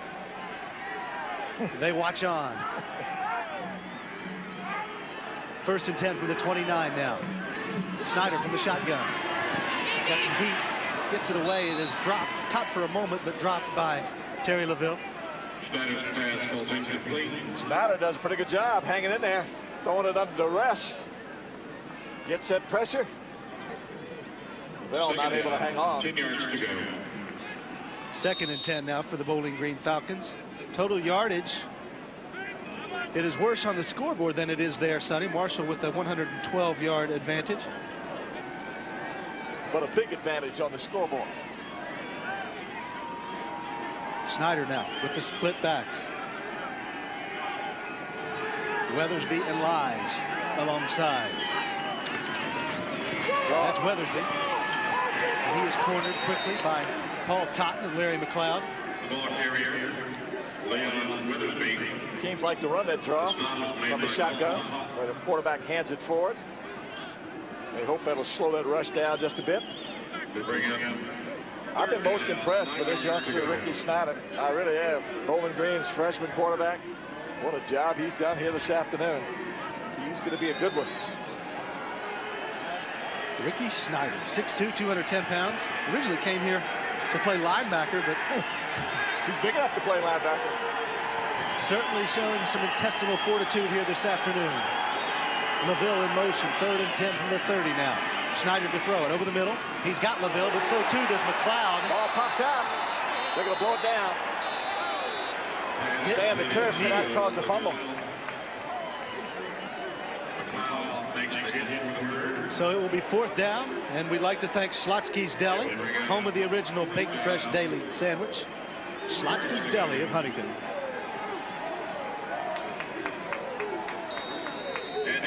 Fourth and 5, so Andy Pollock comes on, so does Randy Moss, and here's the shot we saw just a moment ago. And I might mention a pretty good shot. Oh, right there. That'll cause you to leave it on the ground. Randy Moss stands at his 27-yard line. Good snap. Pollock gets it off, and it's a boomer. Oh. Moss will have to track this one down. And he's got a lot of attention out here. Escapes for a moment. Makes a nice move out to the 15. Moss on the return. Where he was dropped by the special teams play. I think he likes that 360 move. We saw it again. Yeah, he ran a long way to get about 3 or 4 yards. 53-yard punt here, Sonny. Watch it. I mean, this was a rifle shot. Watch Moss. Let him give you that 360. Woo. There it is. He's like the Tasmanian devil. Oh. He might better secure that ball just a little bit, because he's going to get tattooed. That ball's going to come loose. 1st and 10 now from Marshall at the 15-yard line. Pennington to throw again. Now he looks deep. Moss is out there, but he's got coverage, and it is thrown out of bounds. And there's a flag. Yes, sir. Junior Williams was out there with Moss. And Junior can talk all he wants. But this was defensive pass interference. I guess Williams felt the only chance he had was to knock him out of bounds. Another look here. Oh, yeah. I mean, that was just a shove out of bounds. That was an excellent call. Of course, it was made right in front of Coach Pruitt. Pass interference. Yes, Defense. That's a 15-yard penalty from the previous spot and a 1st down. Yes, sir. I saw it all the way, he said. That was the call. But, you know, you man-to-man, you got Moss. Why not shove him out of bounds? That's a whole lot better than giving him 6. That's exactly right. Chad Pennington in the rain and enjoying the evening. 19 for 25, almost 300 yards and 3 touchdowns. What a night. 1st and 10 now from the 30-yard line. Marshall with 3 wideouts. Flo Turner's got it inside now. Turner still on his feet. Marshall with a rare run. He gets about 9 yards. Late hit. Couple of flags come in. That'll cost Bowling Green 15. I think that's a frustration hit right now. They're kind of getting it handed to them. It's late in the season. They want the buses to warm up. And one of those big offensive linemen, he just said, I'll take it out on one of these little fellas. After the play, there was a personal foul by the defense. That's a 15-yard penalty and a 1st down. Confidence is such a problem for Gary Blackney's Falcons. Last week against Kent, the very same thing happened, Sonny. Bowling Green was in the game late, and they just self-destructed. Well, you know, this late in the game, you're down 28 zip. So if I'm a big guy, I'm going to hit a little guy. Oh, look at this outfit. Keeps his hands free. 1st and 10 now from the 46. Pennington drops. He's looking deep to Colclaw, who's got double coverage out there. And this Bowling Green team certainly has been a mystery, Sonny. They played a very difficult schedule. They beat Miami, we talked about, lost to Ohio State and to Kansas State. But Coach Blackney thinks the game that turned the season was that loss to Western Michigan by 13. You take about 10 plays out of their season, and all of a sudden, you can turn that one-loss record around. And you know as well as anybody, when your team gets that feeling that they just can't get it done, it just steamrolls on you. We had that feeling for about 5 years. 2nd and 10. I know very well. I'll give yourself some credit, Sonny. 2nd and 10. Pennington to drop now. Now he steps up. Going to stay slide. down. Yes, sir. He's learned how to hook slide. Ball was loose, but it was down. Chad Pennington, the ball carrier. Pennington nowhere to go with the football. He just pulled it down. Coverage sack. Pennington has learned how to hook slide. He watches those folks on Sunday afternoon. Watch this. Oh, yeah. He thinks it's supposed to be hands off, but it slides. But you see the O'Neill brothers coming at you. You tend to get down. Yeah, get down in a hurry. Sets up 3rd and 5 from the 41-yard line of Bowling Green. Trips to the top of the screen there. Pennington now. Looking across the middle, Got he's a man. got Moss. Who It's on the ground. dropped it. Is it a fumble? That's a fumble. And indeed it is. Still on the ground, and it looks like the orange jerseys swarm on it. Yes, sir. That's Bowling Green's ball. That was a fumble. He had caught the ball and just coughed it up. I believe Chioke Bradley fell on it, but let's watch it. Chioke. Take a peek here. Got the ball, got possession. Ball pops out of there. Now it's Ollie in free. Credit Kevin O'Neill on the stop, and he forced the fumble. And Bowling Green gets a little break and maybe some semblance of momentum here. Well, sometime a big turnover will ignite you. Rain still falling. Most of these folks don't know it's raining. 1st and 10 from the 38-yard line for the Falcons. Ricky Schneider hoping to get some going. Gives to the second man through. About 4 or 5 on the carry. Dwayne Lewis on the stop. Bowling Green, very, very rich in football tradition. They're not going to show up and just go through the motion.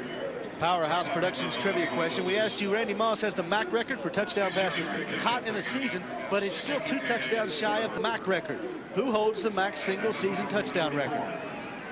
Brian Pruitt from Central Michigan, 22 touchdowns in '94 as the Chippewas won the MAC championship. So Moss is 1 back now. 2nd and 4 now.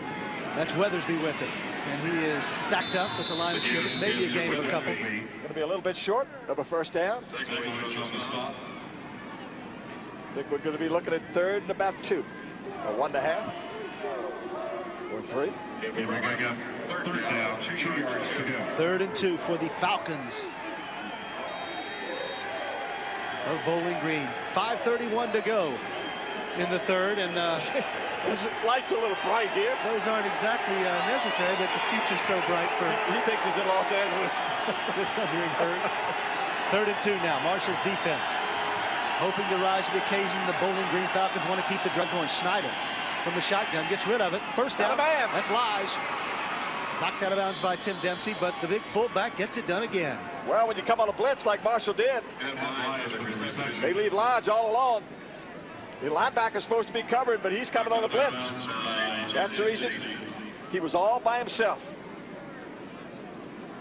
Snyder finds him. Lodge, the big fullback, he rambles and takes it for the first down. Junior from Adrian, Michigan. So they'll get him back next year. What an asset he is to this offense. He's one of those thumpers.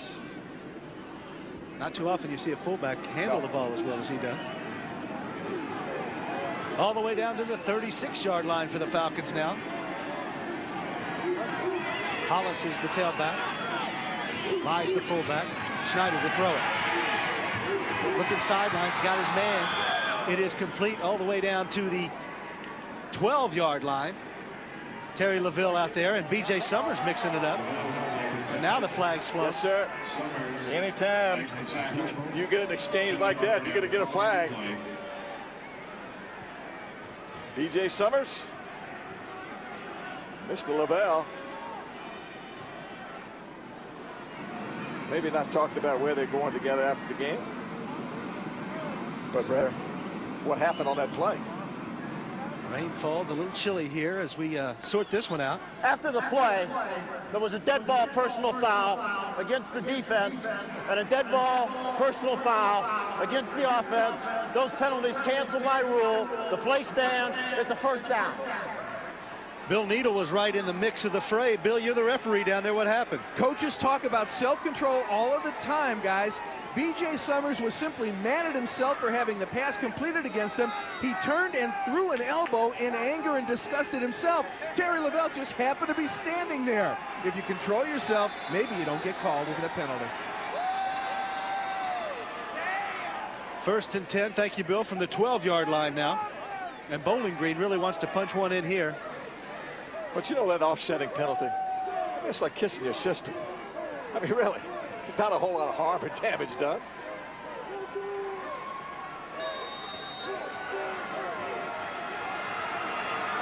Penalties on the day, pretty even. Matter of fact, very even. Just as that offsetting penalty was. 1st and 10 now. Schneider now to throw it. He's got Wayne Lewis all over him. There was a hold. Lewis grabs him anyway. That was a big-time hold. That was a WWF hold. And Sonny, you never like to see penalties, but as a coach down this far deep into the opponent's territory, you hate to see him here. Especially those silly ones. And that's what you call silly. Schneider really had some heat from Dwayne Lewis.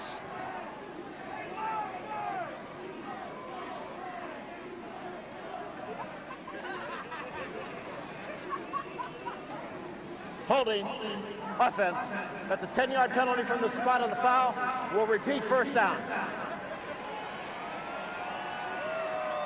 We'll get another look. Don't think there's any question about the hole. That's a hammerlock. Mark Kautzman here was the perpetrator. Yes. In the NFL, they call out your number. We don't do that in college. But Dwayne Lewis was running down. So Bowling Green now, backpedaling. Has to get all the way down to the 2-yard line for a 1st down.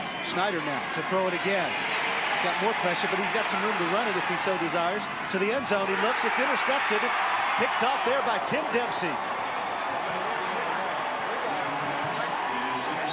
And some more flags rained down. That was with what took place after the pick. Tim Dempsey being in the right place at the right time. Terry Lavelle looked like he was involved.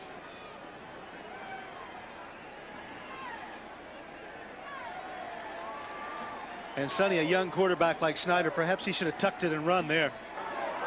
Following the play, there was a dead ball, unsportsmanlike conduct on the white team. That's a 15-yard penalty, 1st down. The only thing that happened when he was flush with the pocket, that youngster looking for 6 in the end zone thought he had a man open. The rain continues to pelt Marshall Stadium as the Thundering Herd takes back over now. Marshall with the interception and the ball when we come back. Back at Marshall Stadium. Here's why Terry Lavelle was a little bit upset, Sonny. He thought he was bumped off the ball here. Let's watch it.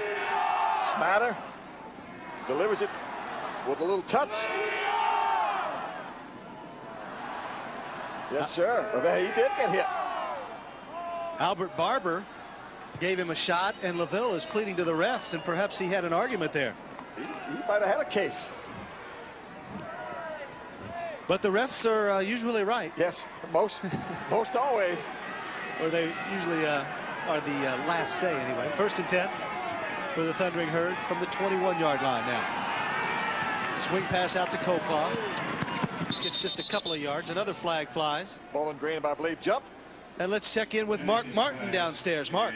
Well, guys, as we know, Marshall had such great success at 1AA, and of course they're referring to these last 2 games of the season as the playoffs. So you've got the quarterfinals, and next week's game would be the semifinals, and then perhaps they take on Toledo, and that would put them into the bowl game. But you think back, and it was the quarterfinals a year ago in the 1AA playoffs when they shut out Furman 54-0. That's the last time, in fact, that Marshall's defense pitched a shutout. So this prevent unit tonight playing Inspire football, trying to get that first scoreless game of this 1997 season. Thank you, Mark. And if you do refer to this as a quarterfinal game, Marshall was 8-0 in the quarterfinal games in its 1AA playoff history. So the Herd is accustomed to playing a lot of games. 1st and 5 after the 5-yard penalty now. 4 wideouts for the Thundering Herd. Pennington to throw it now. Got all kinds of time, and he throws it nowhere. Picked off over there on the bench. But that's where you want to throw it when you got folks covered. Jeremy Duchot was not the intended receiver. No.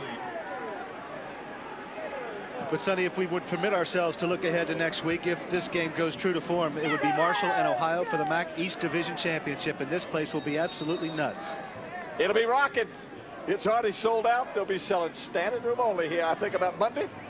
you know it's going to be special. And it is our MAC game of the week next week, Ohio versus Marshall. Mid-American Conference Showdown. 2nd and 5 now. Pennington with the give inside. That's Chapman. Inside, outside, a penalty flag down. And now more flags come in, and now we're just, it's beginning to be a little bit ridiculous. That's going to be a clip across the way. Chop block, clip, whatever you want to call it. That's going to cost Marshall a big one. See a Bowling Green player down.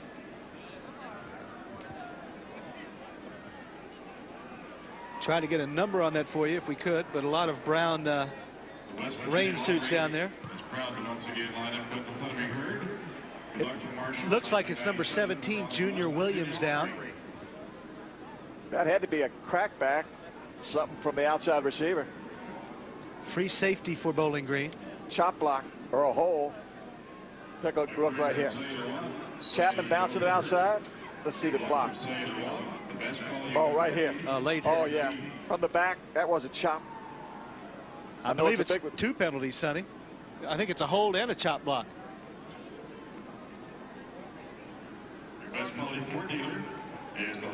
Dobbs eventually on the stop. Here it is again. No question about that. It'll be a big one. We would just hope that Williams has the breath knocked out of him. The shot came to the stomach area, so he's getting up. Hopefully that's all that was wrong. And able to walk off on his own power. There were 2 fouls on the play, holding on the offense, and an illegal block below the waist on the offense. We'll enforce the illegal block below the waist. It's a half the distance penalty, and repeat 2nd down. There's not too much else you could do wrong in one play. Junior Williams, junior from Lansing, Michigan, will walk off, and we hope to see him again. But it's 2nd and a long way to go for the Thundering Herd. Cheerleaders, they don't mind this rain a bit, do they? Now the penalty yardage beginning to stack up for both teams. Pennington to drop. That's Chapman. He gets level. Ball was incomplete. Nice hit out there. Number 25 for Bowling Green applies the stick. That's Morty Bryce. I think the officials are saying that Chapman did not have control of the ball. Juggling the ball when it pops out. Of course, he got a pretty good shot. Good shot from Morty Bryce, and we have been updated. Williams just had his wind knocked out of him, so he'll be back. 3rd down, 17 to go for Marshall. Chad Pennington in a driving rain now. 3:41 to go in the 3rd. Swing pass inside to Moss. He steps outside. And they are all over it. Tackle made by Dobbs outside. I think they've got that slip screen figured out. It went for a touchdown last week against Central Michigan, but if you study film and you watch 88, you know it's going to happen. Bowling Green has defended that very nicely here this afternoon. So Hansen comes in to punt it away for Marshall. Back deep to receive is Terry LaVille for the Falcons. Hansen averaging 41 yards a kick today.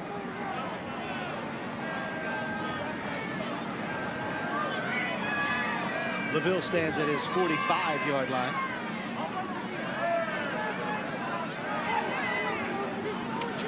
Snap is a good one. Hansen gets off a nice kick. Yes. Chases LaVille all the way back to his 34-yard line. Gets it back up inside. Makes a nice little return. And Doug Hodges puts a stick on it. 50 yards on the punt.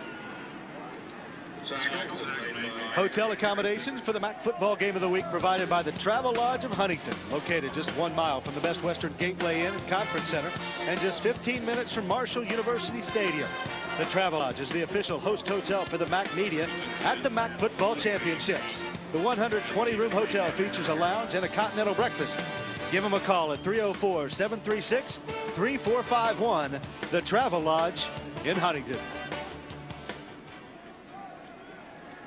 1st and 10 now for the Falcons from the 48-yard line. Have yet to score this afternoon. Snyder with the give to the second man through. That is Hollis. Cracks it up inside. Larry McLeod on the stop. Good pickup, about 7 yards on the carry. Bowling Green runs a little delayed draw. We'll get a look from behind. You can see Hollis, a little shake and bake. Pops up in there for a pretty good yardage. More you love those 2nd and 2s. Hollis, just a 5'7", 205-pound junior from Lansing, Michigan. But he packs a little wallop in that frame. Got that low center of gravity. Gain of 8 yards on first down. Snyder this time is going to throw it, though. Play action. Zeglowicz is on it, but the pass is complete to Lige. And that's going to be enough for a first down. The chains move for the Falcons. Just a freshman is number 1 from Amherst, Ohio. From the end zone, you can see Lige out of the backfield. They fake to the tailback. Get the fullback out of bounds. Pick up another first down. From the 39-yard line. Snyder operating from the shotgun. 3 wide out. He wants to throw it. Across the middle. It is incomplete. That ball a little bit too tall. Matt Bunzy, the intended receiver. Bunzy didn't have a prayer there. You have to like his effort this evening, though, Sonny. I think he's come in and stood tall in the face of an overwhelming defense and odds, and shows that he's got some promise. Most impressive here this evening. Ricky Snyder, just a freshman. He's going to be a good one. 2nd and 10 now for the Falcons. Snyder's numbers very respectable on the day. The 2 interceptions obviously have hurt him. But this is the best pass defense in the conference, and the give is inside. That's Weathersby. Breaks a tackle. McLeod tracks him down. And after that little delayed draw, the Falcons will be looking at about 3rd and 2.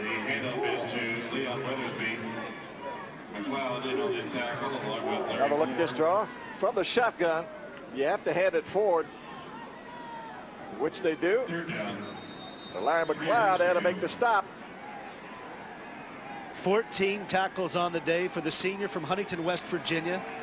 He's got 112 for the season, and when you look at linebackers in the Mid-American Conference, you got to look at number 28. 3rd and 3, big 3rd down for the Falcons.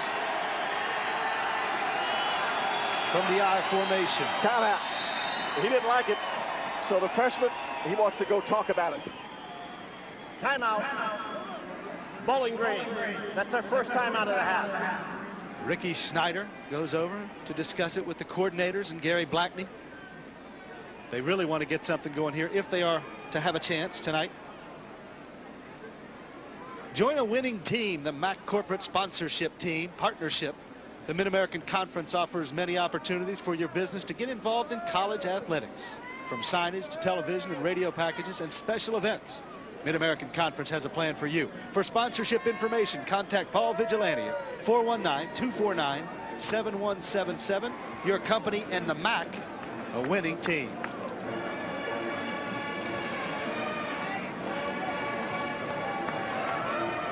So Ricky Snyder heads back in with a better plan this time around. 3rd and 3 for the Falcons.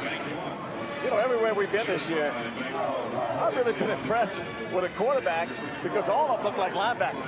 There's no little quarterbacks in the MAC conference. They're all real big, strong guys. Very, very good point. I mean, you look around the league and you see them everywhere. Ricketts at Miami and Jake Josetti for Ball State, and the rest of the crowd.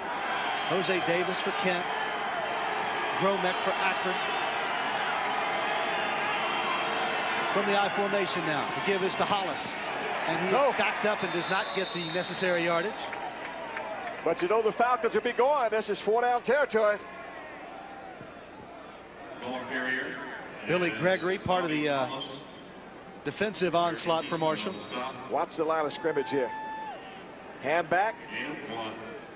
They pounded off tackle. Barber there. Jeremy Eastwood also. Eastwood from the secondary. So it is 4th and 2 for the Falcons. A must for Bowling Green. But time will run out here in the 3rd quarter. That's the end of the third quarter. The score Marshall 28. So Ricky Snyder and the Bowling Green Falcons will march it to the other end of the stadium. 15 minutes to go in Huntington, West Virginia. Bowling Green, 4th down when we come back.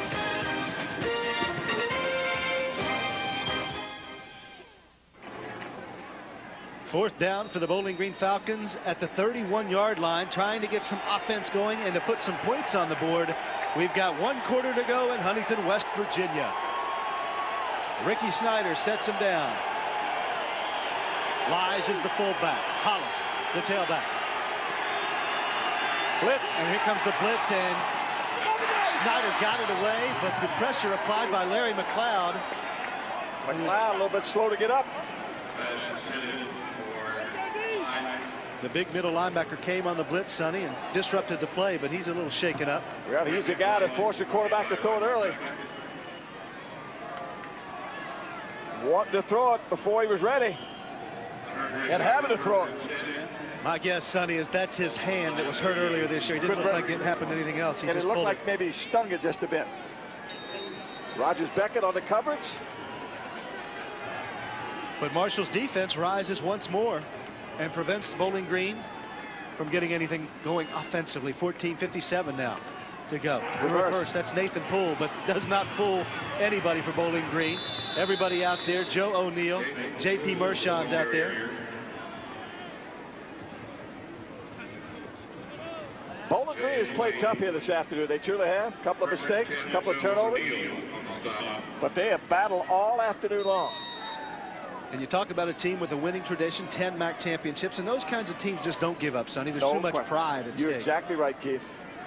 When you're playing for pride, boy, you will put it on the line big time. 2nd and 10 for Marshall. At the 13 as the loss of 3 for Poole. Pennington a lot of times sits in the pocket, looked for Low Turner, but it was too low for Low. Low. Thrown back behind him. I can promise you one thing. The fur will fly here next Saturday where they're playing for all the marbles. What a game we will see next week as Ohio comes to town. Coach Bob Pruitt, Sonny Randall, Jim Grobe, all on the same staff here a few years ago. And Coach, that'll be a little emotional for you, I would imagine. Sure will. I know I'm going to be torn big time. And we'll have it for you on the Mid-American Conference Game of the Week. 3rd and 13 for the Herd. Trips to the low side. Pennington looking for Poole. Overthrown. Good coverage by the Bowling Green secondary. And Marshall will be forced to punt it away. With 3 and out. A look at the jerseys out there tells you that the rain is still falling, and steadily. So Chris Hansen back in the game for the Herd. Back deep to receive his kick is LaVille. He stands at his 30-yard line.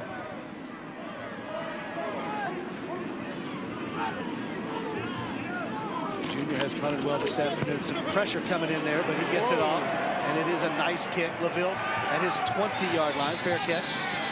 And Chris Hansen continues to get it away in the face of a lot of pressure. Bowling Green, the Falcons have come awfully close to blocking one here this afternoon. 51-yard kick for Chris Hansen. Good look at Marshall's Stadium, and we're lucky to be inside on this one. Ricky Snyder goes back to work offensively. Has done fairly well moving the ball for Bowling Green. They just haven't scored yet.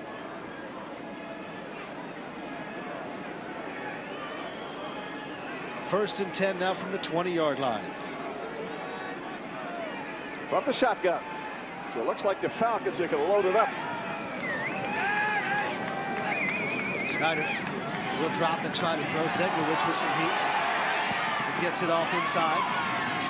To Bunsey, who's still on his feet, finally wrapped up by Eastwood. Come on, throw the flag! Yes, ma'am. She's a little bit excited here this afternoon. Snyder just hangs tough until he finds Matt Bunsey.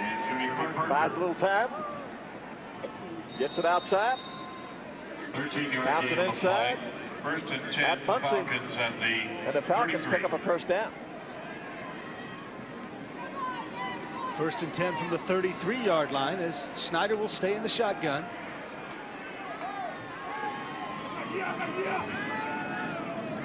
Long count, inside give. That's Weathersby, who doesn't get much. Bowling Green has been shut out twice this year. The Ohio Bobcats did the trick in Athens, 24-zip, and they went to Kansas State in Manhattan. And the Wildcats 58-0 over Bowling Green. You don't want to go play the Wildcats too many times.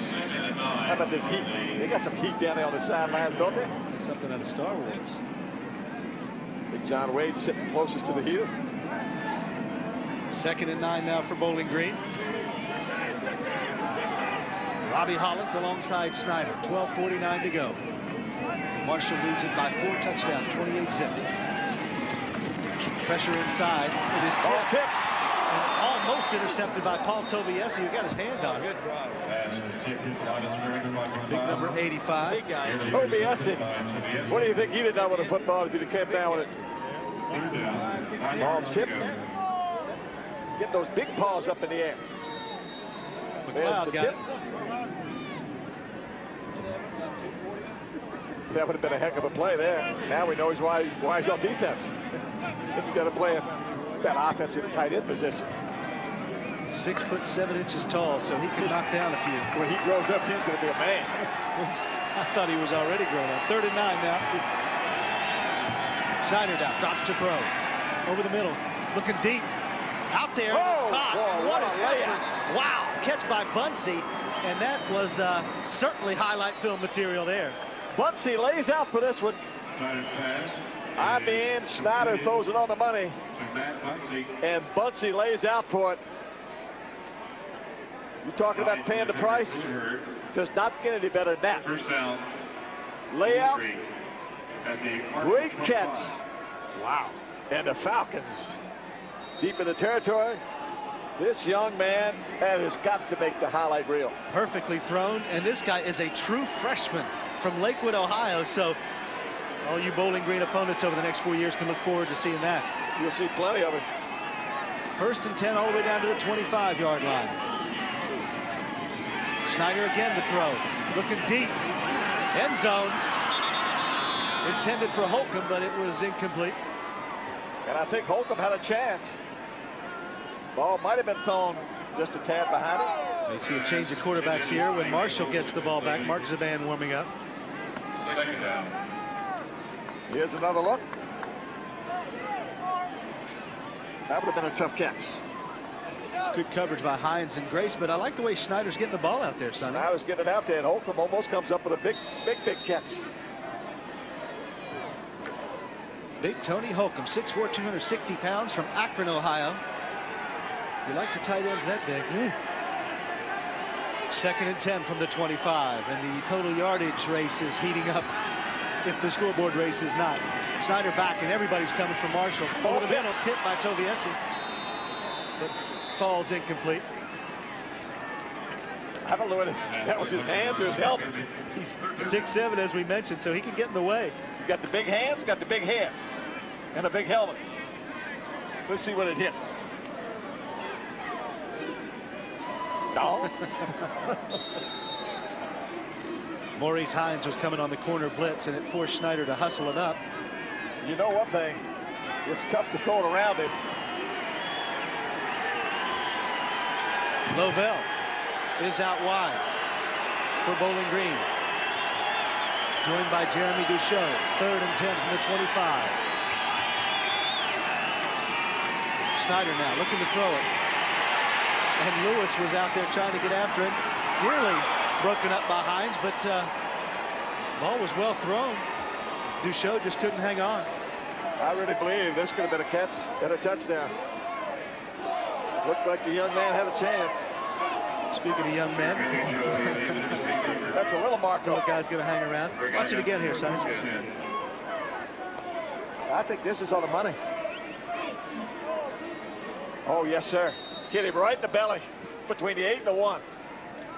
Hines obstructed his view a little bit. Yes, he did. Distracted him. Looking for the exits is Duchel after that one. But 4th and 10 now from the 25. You try to hide when you let one hit you in the stomach. Hollis is alongside Snyder. And he's back to throw it across the middle. Got his man, it is Loville, but he is taken down immediately there by the Marshall defense, and the Thundering Herd turns back. Another effort by Bowling Green. So with 11:52 left to go in Huntington, West Virginia, Bowling Green moving the ball, just can't punch it in the end zone. Marshall has it when we come back. Davis to enter the game against Marshall, and the rest, well, 2,000 yards, 25 touchdown passes. Let's go back upstairs. B.J. Summers, honorary Kent Letterman. He got Jose Davis in the ballgame. Thank you, Bill, and certainly everybody in Kent would thank Mr. Summers for that. Mark Zaban, the new quarterback in for the Thundering Herd. Pennington leaves for the afternoon. This is Low Turner, keeping it on the ground for a couple of yards. And you know, Keith, I've always talked and shared with you about how football, college football, is a game of emotion. Let me tell you about this one. In the third, Missouri leads Nebraska 31-28. Wow. Oh, my. Upsetting the apple cart out there. Chad Pennington's numbers for the days. Outstanding night for him, 21 for 32 with those 3 touchdowns. And he gives way to the senior, Mark Zaban. Zaban had an 80-yard touchdown pass to Moss last week. He actually only threw it about 10, and Moss did the rest. But Zaban's got a strong arm. Swings it outside to Mr. Moss. He's going to let him do it again.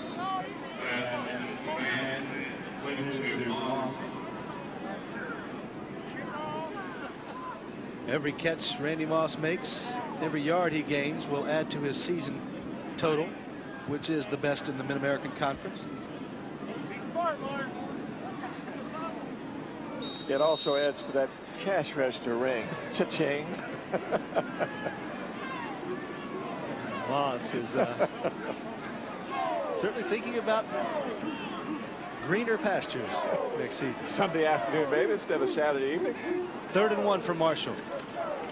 The give is inside to Turner, who has enough for the first down. The O'Neills are there. Check other scores around the MAC now from the action. Miami, as we mentioned, beats Ohio. That sets up the showdown next week. Toledo upset by Ball State. Sunday, the Central Western Michigan. You talk about a rivalry. The Bronco outside the field house in Kalamazoo, painted with CMU paint, and they had to have ROTC personnel guard that thing later this week. It's like the Hatfields and the McCoys when they get together. And Eastern Michigan over Northern Illinois. The Huskies put up a big effort last week, could not duplicate it. Zaban rolls and has his big tight end Larry Smith. Wow. He lowers the boom there. The recipient of that hit was Sean Rice, the defensive back. You know, those big tight ends, they like to deliver those flicks and be the ones to put the blow on the defensive back. Little boot action. Zaban getting it outside. And the big fella, Larry Smith. Oh, hello. Now they like the emergence of the big tight end Larry Smith, 6'4", sophomore from Oxon Hill, Maryland. First down yardage out to the 45-yard line. 4 wideouts from Marshall. The give is inside. Big hole for Low Turner. Low kicks it down into high gear down to the 38-yard line. And right now, Marshall pounded it pretty good up front. Big hole. Another look. Low Turner inside. They run that little pick a hole. Another look. When he picks a hole, he picks a big one. And Low Turner all the way down to about the 37. 1st and 10 now for the Herd. Moss and Coleclaw are wide to the near side. Pennington's going to throw it, and Moss is headed to the end zone. So it's Coleclaw. Coleclaw, actually, and flag is down. Mark Zaban to Lavorne Coleclaw, but we have some material on the field. That was a defensive pass interference, I believe. LB Coleclaw running that post route. I could see that Zaban had 6 written all over him. Well, they pose such matchup problems, both of them right about 6'5", Moss and Coleclaw. Coleclaw not quite as fast. Sometimes you get those 8s mixed up. No, they're going to call this offensive interference. So there was a push off. pass interference, offense. That's a 15-yard penalty. We'll repeat first down. Folks said Huntington didn't like the call. LV Coleclaw didn't either, but regardless, Marshall now marches backwards, 1st and 25. We'll let you make the call. He may have just backed up into the defender. I don't know. I'm not really sure what happened here. Slows down for the ball. I'm sorry, I didn't see that one. Look out. Snap is over Zaban's head, and he gathers it. Heads up play for Mark Zaban, but you see him reach down one-handed, pick up the ball? He plays baseball, so he probably thought he was playing infield there. Kind of like to know why Low Turner didn't get the handoff.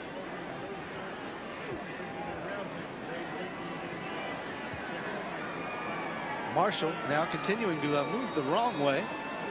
2nd down and 38 yards to go. Folks in the stands still enjoying themselves, but a whole lot of people in the kitchen already. Coach Bob Pruitt looking on as his team has a 4-touchdown advantage. 9:59 to go in this one. Offside. The shotgun. He says it's free, so take it. Yes, sir. A little directed traffic. He hits Moss. That's going to cost Bowling Green 5.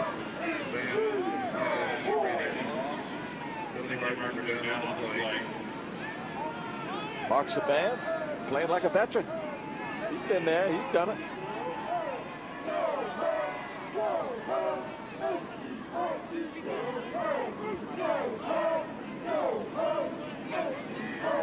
There was an offside penalty on the defense.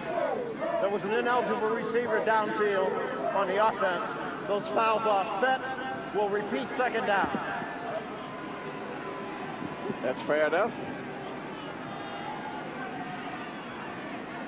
So we'll do it again next week here from Marshall Stadium. The Bobcats and Jim Grobe come to town. The Thundering Herd and Ohio fighting for the East Division Championship, and it will all be settled, it appears, right here at Marshall Stadium. Playing for all the marbles next week. 2nd and 38 still from the 34-yard line for Marshall. Zaban in the shotgun. He's got a little heat now. Swung it out there to Chapman, but it was incomplete. Little one-hopper.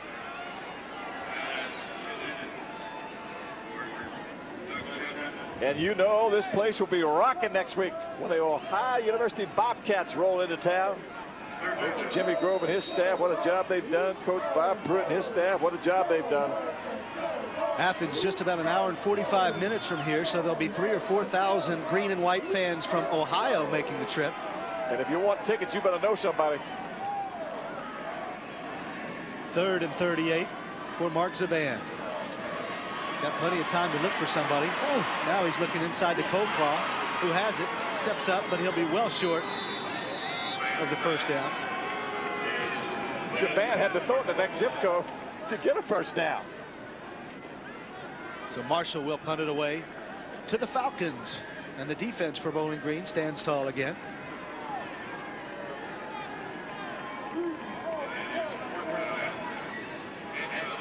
.9:17 to go, and if Bowling Green is to make a charge here, they're going to have to do so quickly. Ville stands at his 11-yard line, awaiting the Hansen punt.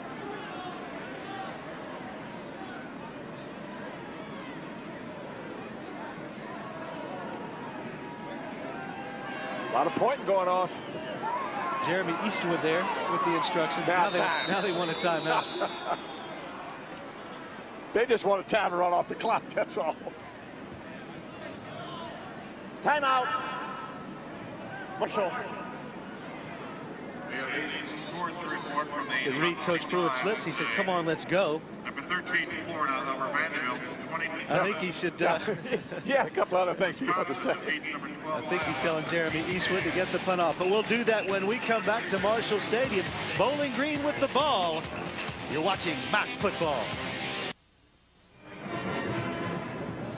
Welcome back to Marshall Stadium. Chris Hansen on to punt, and back deep to receive for the Bowling Green Falcons is Terry LaVille.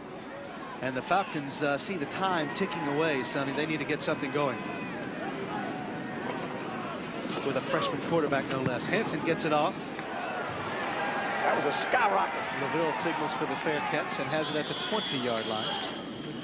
Mark Martin is downstairs. Mark, what have you got for us? Well, guys, this game, homecoming here at Marshall, and homecoming at Marshall University also means a new class of inductees into the school's Athletic Hall of Fame, and a member of the class of '97 was Mike D'Antoni, a great basketball player here from 1968 to 1972. He went on to play in the NBA, the ABA, also in the Italian League. He later coached there. Mike D'Antoni came to West Virginia earlier this week, and after 5 hours had to return to his job. That's with the Denver Nuggets, where he is director of player personnel. They needed him out there to also now serve as an assistant coach, so he didn't get to go through the induction ceremonies, but a great honor for a great player here at Marshall. Thank you, Mark. And Dwayne Lewis takes down Snyder for the sack. And when the general manager calls, Sonny, you answer. You answer or you find other work. Got a little hole that went undetected, and Lewis from the backside puts the hammerlock on Snyder. Snyder back to throw on second down, gets it, swings it out, and it is caught out there by Duchot. Nice catch on the far sideline. Duchot catches it. Larry Moore knocks him out of bounds. For Dwayne Lewis, his second sack of the season on the previous play. The gain of 10, so it'll be 3rd and 6 for the Falcons now. And those folks across the way continue to coach as hard as they know how to coach.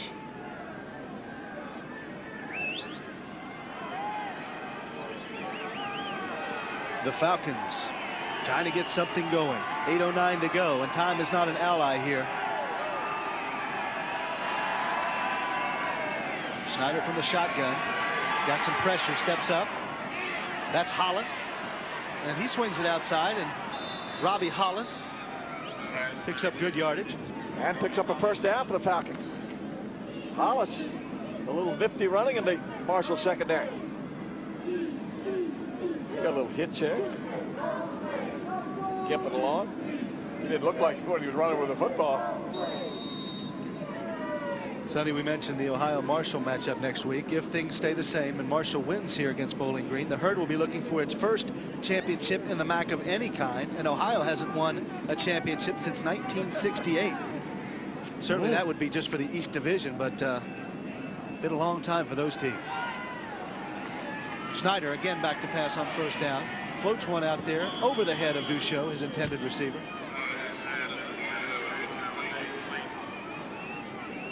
You got to get your hands out of your britches if you're going to catch the ball. Dan King is a defensive lineman, so he doesn't catch too many.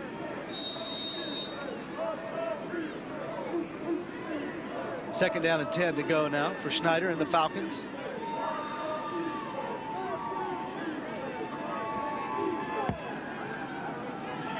.28-0. Marshall leads it.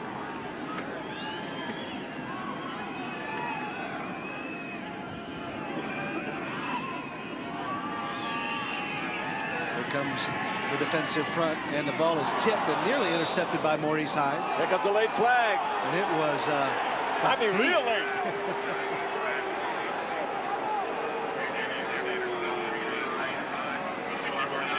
That back judge, he threw that bean bag a lot further than some passes I've seen tonight.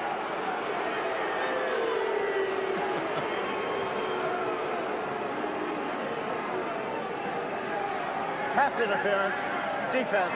That's a spot foul and an automatic first down. The back judge, he must have whistled that beanbag about 40 yards that time. Scott Buchanan is the back judge. He came from deep in Marshall territory. He came from McDonald's to throw that flag.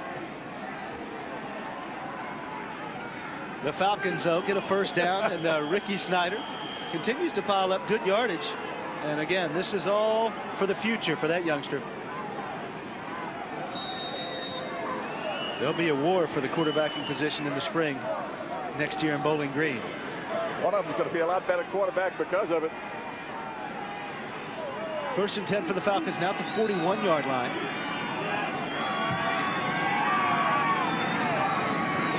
Snyder wants to throw it again. That's all he can do at this point. Hit immediately there. Recovers. Pass is caught out there. Nice piece of work from Bunsey, the receiver. And you know, you've got to say some awfully nice things about this Bowling Green football team, the way they continue to try to move the football. They want in the end zone. Snyder spins. Yeah. A little spin around. Heck of a catch. Here comes everybody now on the blitz. John Grace has him this time. And Snyder can only fight him off so long. As you indicated, John Grace off the corner. Bill Needle has a little progress report for Bowling Green on the sidelines. Bill. Future with Ricky Schneider, a redshirt freshman quarterback. Matt Bunsey, a freshman, true freshman. Couple of nice catches. You haven't seen freshman Aaron Alexander out of Kokomo, Indiana, but they saw plenty of him in practice this week. He played the part of Randy Moss for the scout team. Unfortunately, Aaron Alexander is 6'1" to Randy's 6'5". Aaron runs a 4.5 compared to Randy's 4.2, and he's got a 38-inch vertical compared to Randy's 41. However, down the road, you may see Aaron Alexander out there catching passes from Ricky Schneider, and he had plenty of practice acting like a Heisman Trophy candidate as well. Back to you guys. Thank you, Bill. I guess Michael Irvin wasn't available for scout team duty. No, he was serving time. Oh, my. Aaron Alexander, I tell you what, if he could do all those things Bill just talked about, he'd play in a whole lot of places. They've done a fairly good job. Please reset the clock to 7 minutes and 17 seconds. Of containing Randy Moss. Moss with 1 touchdown catch, 7 on the day. Is it my imagination that the officials gotten a lot of air time tonight? 2nd and 17 for Schneider. Some confusion in the backfield.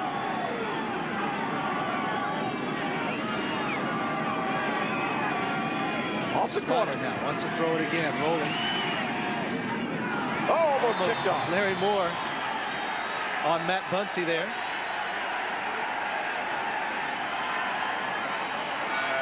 Bunsey didn't know where Larry Moore came from.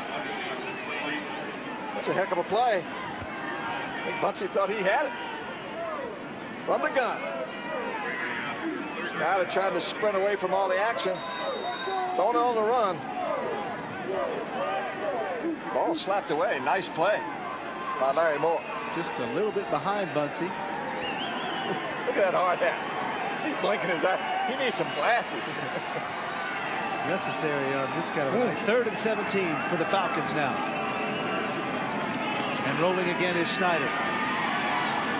Got his man out there momentarily. It was LaVille who dropped it. LaVille running before he caught the ball. Took his eye off of it just for a split second. And the Falcons will have to punt it away. Give credit to Marshall's defense. Stands resolute once again. You know, Bowling Green wanting so badly to get in the end zone, and the Marshall defense wanting so badly to pitch a shutout. For the Falcons, this is their final game of 1997. Marshall hopes they've got 3 more. Andy Pollock on to punt it. B.J. Summers stands at the 15-yard line. Oh, nice punt. High kick, and Summers will let it drop. And it rolls into the end zone where Marshall will take it back over from the 20. 50-yard punt for Pollock, and Marshall looks as if it will move to 8-2 on the season should they hold up the 4-touchdown advantage. Next week, we mentioned the Ohio Bobcats. The Marshall's losses fall to West Virginia in the opener. They also fell in Oxford to Miami. But they've scored a lot of points on the rest of the competition along the way to get it to 8-2.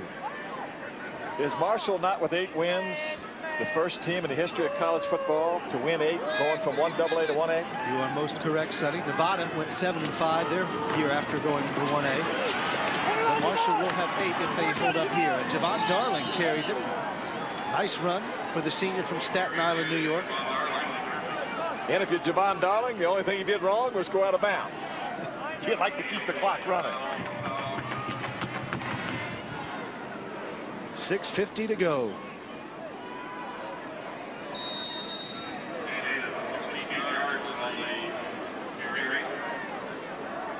The Miami Redhawks We mentioned them beating Ohio in Athens earlier this week. They have to look back on that loss to Bowling Green, Sonny, as one that ruined their season.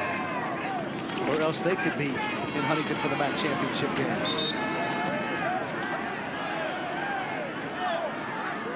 Marshall content to keep it on the ground. Darling again with the carry up the middle. Good look at Joe O'Neill and his brother Kevin have been very active, as they always are. Joe is coming back. Unfortunately for Kevin, this is it for his career at Bowling Green. Bowling Green wishes he was coming back. Second leading tackler in the history of the program. Darling has it again, but so does the defense for Bowling Green. Stop there made by the big guy, Gardner Howard. Howard says you're not going anywhere. Javon Darling and Mr. Howard get together. There's Darling. There's the big fella, Gardner Howard. 6'3", 290. We talked about Kevin O'Neill. Was a Butkus Award candidate as the best linebacker in the country. One of 58 so named. And the pro scouts are looking at him. 3rd and 6 for Mark Zaban in the herd. Swing pass out here. That's Wicks. Oh, he gets level, but still on his feet. What a play by Mark Wicks. I mean, he took a shot. He absolutely got rocked and stayed on his feet somehow. That was a heck of a stick there.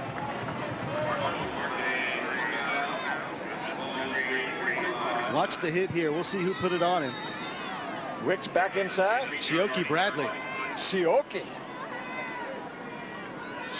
turned him back inside. Bradley, what a stick. 15 tackles for the O'Neill brothers today. Draw. Darling tries to take it outside, but he doesn't have much room out there. Joe O'Neill there alongside Dan King. You're safe when you say O'Neill was in on the stop. When you're talking about Bowling Green. Playing defense. Good look at Coach Bob Pruitt. He doesn't like to wear the hat. When the rain comes down, he puts the headgear on. There's big Kevin O'Neill. Well, I bet they had some wrestling matches in their house when they were young. That backyard got torn with him out there, or the furniture inside. This time Zaban to throw it. He's got Wicks. Oh, my. Had the field wide open. I think he was looking the end zone. He knew there was a whole lot of green out there in front of him. Trying to run, maybe just a split second before he caught it. Zaban puts it right on the money. Ooh. Hit him right on the 2. Took us off of it just for a split second. 2 touchdowns today for Mr. Wicks, so we can't criticize him too heavily, but he knows he should have had that one. 3rd and 11 for Marshall now. 4:07 to go here in Huntington. The band little swing pass inside, but it does not fool the Bowling Green defense. Gardner Howard on the stop, and let's go downstairs to Mark Martin. But I believe that the next holiday on the calendar is Thanksgiving, but next Saturday this place will probably resemble St. Patty's Day. A lot of green here, Ohio U and Marshall. Interesting, as you mentioned, Keith, that these two schools separated by less than a couple of hours. And Jim Grove against Bob Pruitt, 2 guys who once coached together right here at Marshall under a gentleman, Keith, that you know quite well. Yes, that's the man just beside me, Sonny Randall, and talking to Coach Pruitt, Coach Grove earlier this week, and boy, those guys have some memories to kick around. They'll probably get together sometime later this week, Mark, and have a little talk. Coach Pruitt should have said something. Shouldn't be any misunderstanding about who you're pulling for. Right as that. Delay game. Offense. Coach Grove from Athens is from Huntington. Of course, Coach Randall coached here from 79 to 83. And Coach Pruitt was on the staff. So too was Coach Grove. So many connections between these two programs. We all started together. There were sad times and now they're glad times. And I'm awfully happy for both the coaches, Bob Pruitt and Jimmy Grove, what jobs they have done. All of you part of the reconstruction project. And another flag flies down. little frustration down there on the field now.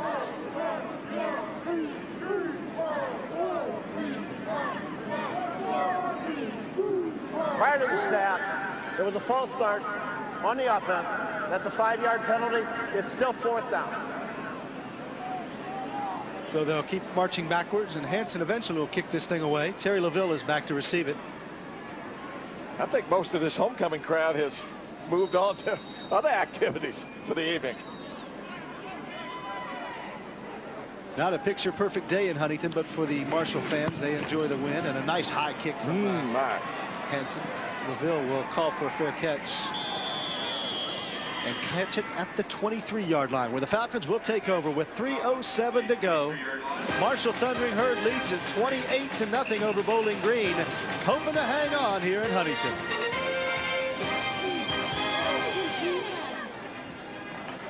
Welcome back to Huntington, West Virginia, where Marshall putting the finishing touches on a win over Bowling Green. 3:07 to go.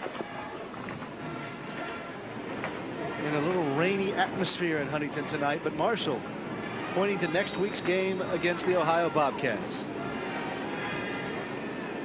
When you're playing for all the marbles, boy, you play with everything you got. And that's what's going to happen next Saturday. Both teams. Credit Ricky Snyder, the freshman quarterback for Bowling Green, has come into a tough atmosphere and done very well. They haven't gotten into the end zone or on the scoreboard, but he has showed a lot of poise out there. Our Gatorade player of the game today is Marshall wide receiver Mark Wicks. You see his numbers: 4 catches, 106 yards, 2 touchdowns. Congratulations to the senior, Mark Wicks, our Gatorade player of the game. Pass broken up by Darricott. And Sonny, as we look back on this Mid-American Conference season, it's been kind of interesting, and the MAC, I think, has gained a lot of respect. Earlier in the year, you had Toledo, Marshall, Miami, and Ohio all bunched up there, getting votes in the top 25 poll, and really showing the country that this is some pretty good football. MAC teams have knocked off some heavyweights this year. You talked about respect. They've gotten it from all over the country. I remember one of the great early weeks of the season when Marshall beats Army, Ohio beats Maryland, and of course Miami beats Virginia Tech, and all of a sudden people started to pay attention to the MAC. 3rd and 3 for Ricky Snyder. Wants to throw it. Now he's got some pressure. Gets hit as he throws. Intended out there for Duchot, but it was just overthrown. But Bowling Green, they've come and they've battled and clawed and scratched, and they've made it interesting here this afternoon. But now the Falcons forced to punt it away. And with 2:38 to go, Coach Pruitt wants a timeout, it looks like. I'm not sure what that's for. Unless he wants to get the right people on the field. I know. Marshall, that's their 2nd time out of the half. Coach Bob Pruitt played against Dwight Perry's Bowling Green Falcons when he was in the MAC at Marshall years ago. And told me this week that that was always one of the class programs of the league and remains one of the class programs in the league. What, they played 21 times? Bowling Green has won 18, Marshall 3. That will change after tonight, 18-4. Let's check in downstairs with Bill Needle. Bill. Thanks a lot, guys. You know, you watch a player like Randy Moss, and what you don't see is some of the great players that get lost in the brilliance of the talent. Today, Mark Wicks, for example, 2 touchdown receptions and a number of other fine catches. Goes back to the pro days. Ask Lynn Swan about John Stallworth. Ask Jared Rice about John Taylor. And ask Bobby Joe Conrad about, God, help me on this one. Who's that other receiver they had? His first name, Bill, was Olmo. Sonny Randall, I think, is who you're thinking of. Oh, that's right. That's right. Oh, Sonny Randall. Oh, my, those are the good old days. Bobby Joe Conrad and Sonny Randall. What a combination. Marshall now to receive the punt. That's B.J. Summers, who gets absolutely leveled as soon as he gets it there. Nice special teams play for the Falcons made by Travian Turner. You know, but Bill's so right about great receivers, or receivers have been awfully good regardless of what level you're talking about. There has to be somebody else there that's taking the heat off. Otherwise, that guy's not nearly as good as, you know, you might think that he was. Exactly. And Lavorne Coleclaw was certainly a talented wide receiver, Sonny, but he came into the year as somewhat of an unknown quantity, and with everybody paying attention to Moss, he has shined at several times this season. And now L.B. Coleclaw next year, he will get all the attention. 1st and 10 from the 31-yard line, 2:30 to go as we wrap it up here. The band will just hand it back. Javon Darling with the carry. And Sonny, Gary Blackney can look forward to next year, but the first two opponents... Oh, my. He ain't looking forward to those first 2 games. September 5th, he goes to Missouri, and September 19th to Penn State. Wow. I'm not sure the athletic director likes him a whole lot. I'll tell you what, boy, I'm telling you, you got to play those 2. Woo. A couple of souvenirs for some youngsters. Yes, sir. On this night. And Coach Blackney's Bowling Green Falcons will play Ohio State in a few years, too, and that's never a treat. Well, you know you got to play those money games. You just don't want too many of those heavyweights right together. You play those money games, and those are good. You just don't want to demoralize your team playing too many of the heavyweights. Or lose too many folks that you need to win with when you get in conference play. I looked at that last night. You talking about feeling for Blackney? When I saw Missouri and Penn State, I felt for him. And up here at the top of the stadium, they're staying warm.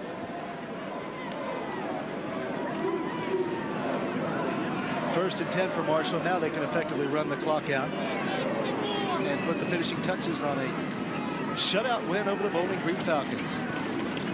Darling gets it again. So the herd gets down what they need to. Sets us up for next week, and we've talked about it. We can't overhype it because it is going to be a war here. The game will be all the hype we need. Tiny bubbles floating throughout the stadium. I've seen some big bubbles here tonight, too. Wait for the Wicked Witch of the West to come out of that thing. Under a minute to go now.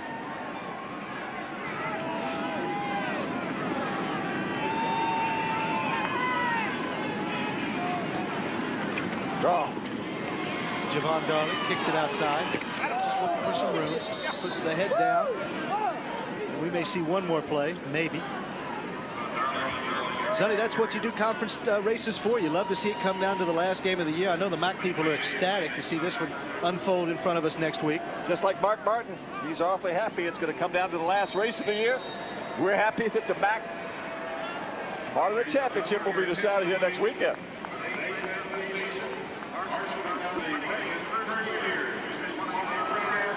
So Bob Pruitt and Gary Blackney will meet each other at midfield as Marshall goes to 8-2 on the season with a 28-0 win over Bowling Green. We'll be back to wrap things up right here on the MAC Game of the Week.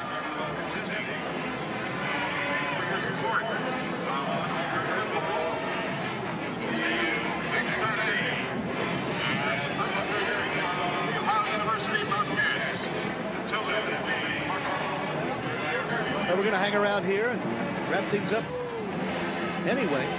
We're the only ones hanging around. They file out of the stadium as Marshall wins it 28-0 over Bowling Green. The Falcons finish the season at 3-8, and there will be better times ahead in Bowling Green. They've been awfully good for a long, long time at Bowling Green, and you know they're going to be good again. So we'll take a break here. From Marshall Stadium, the Thundering Herd wins it convincingly over the Bowling Green Falcons. Back to wrap things up in a minute.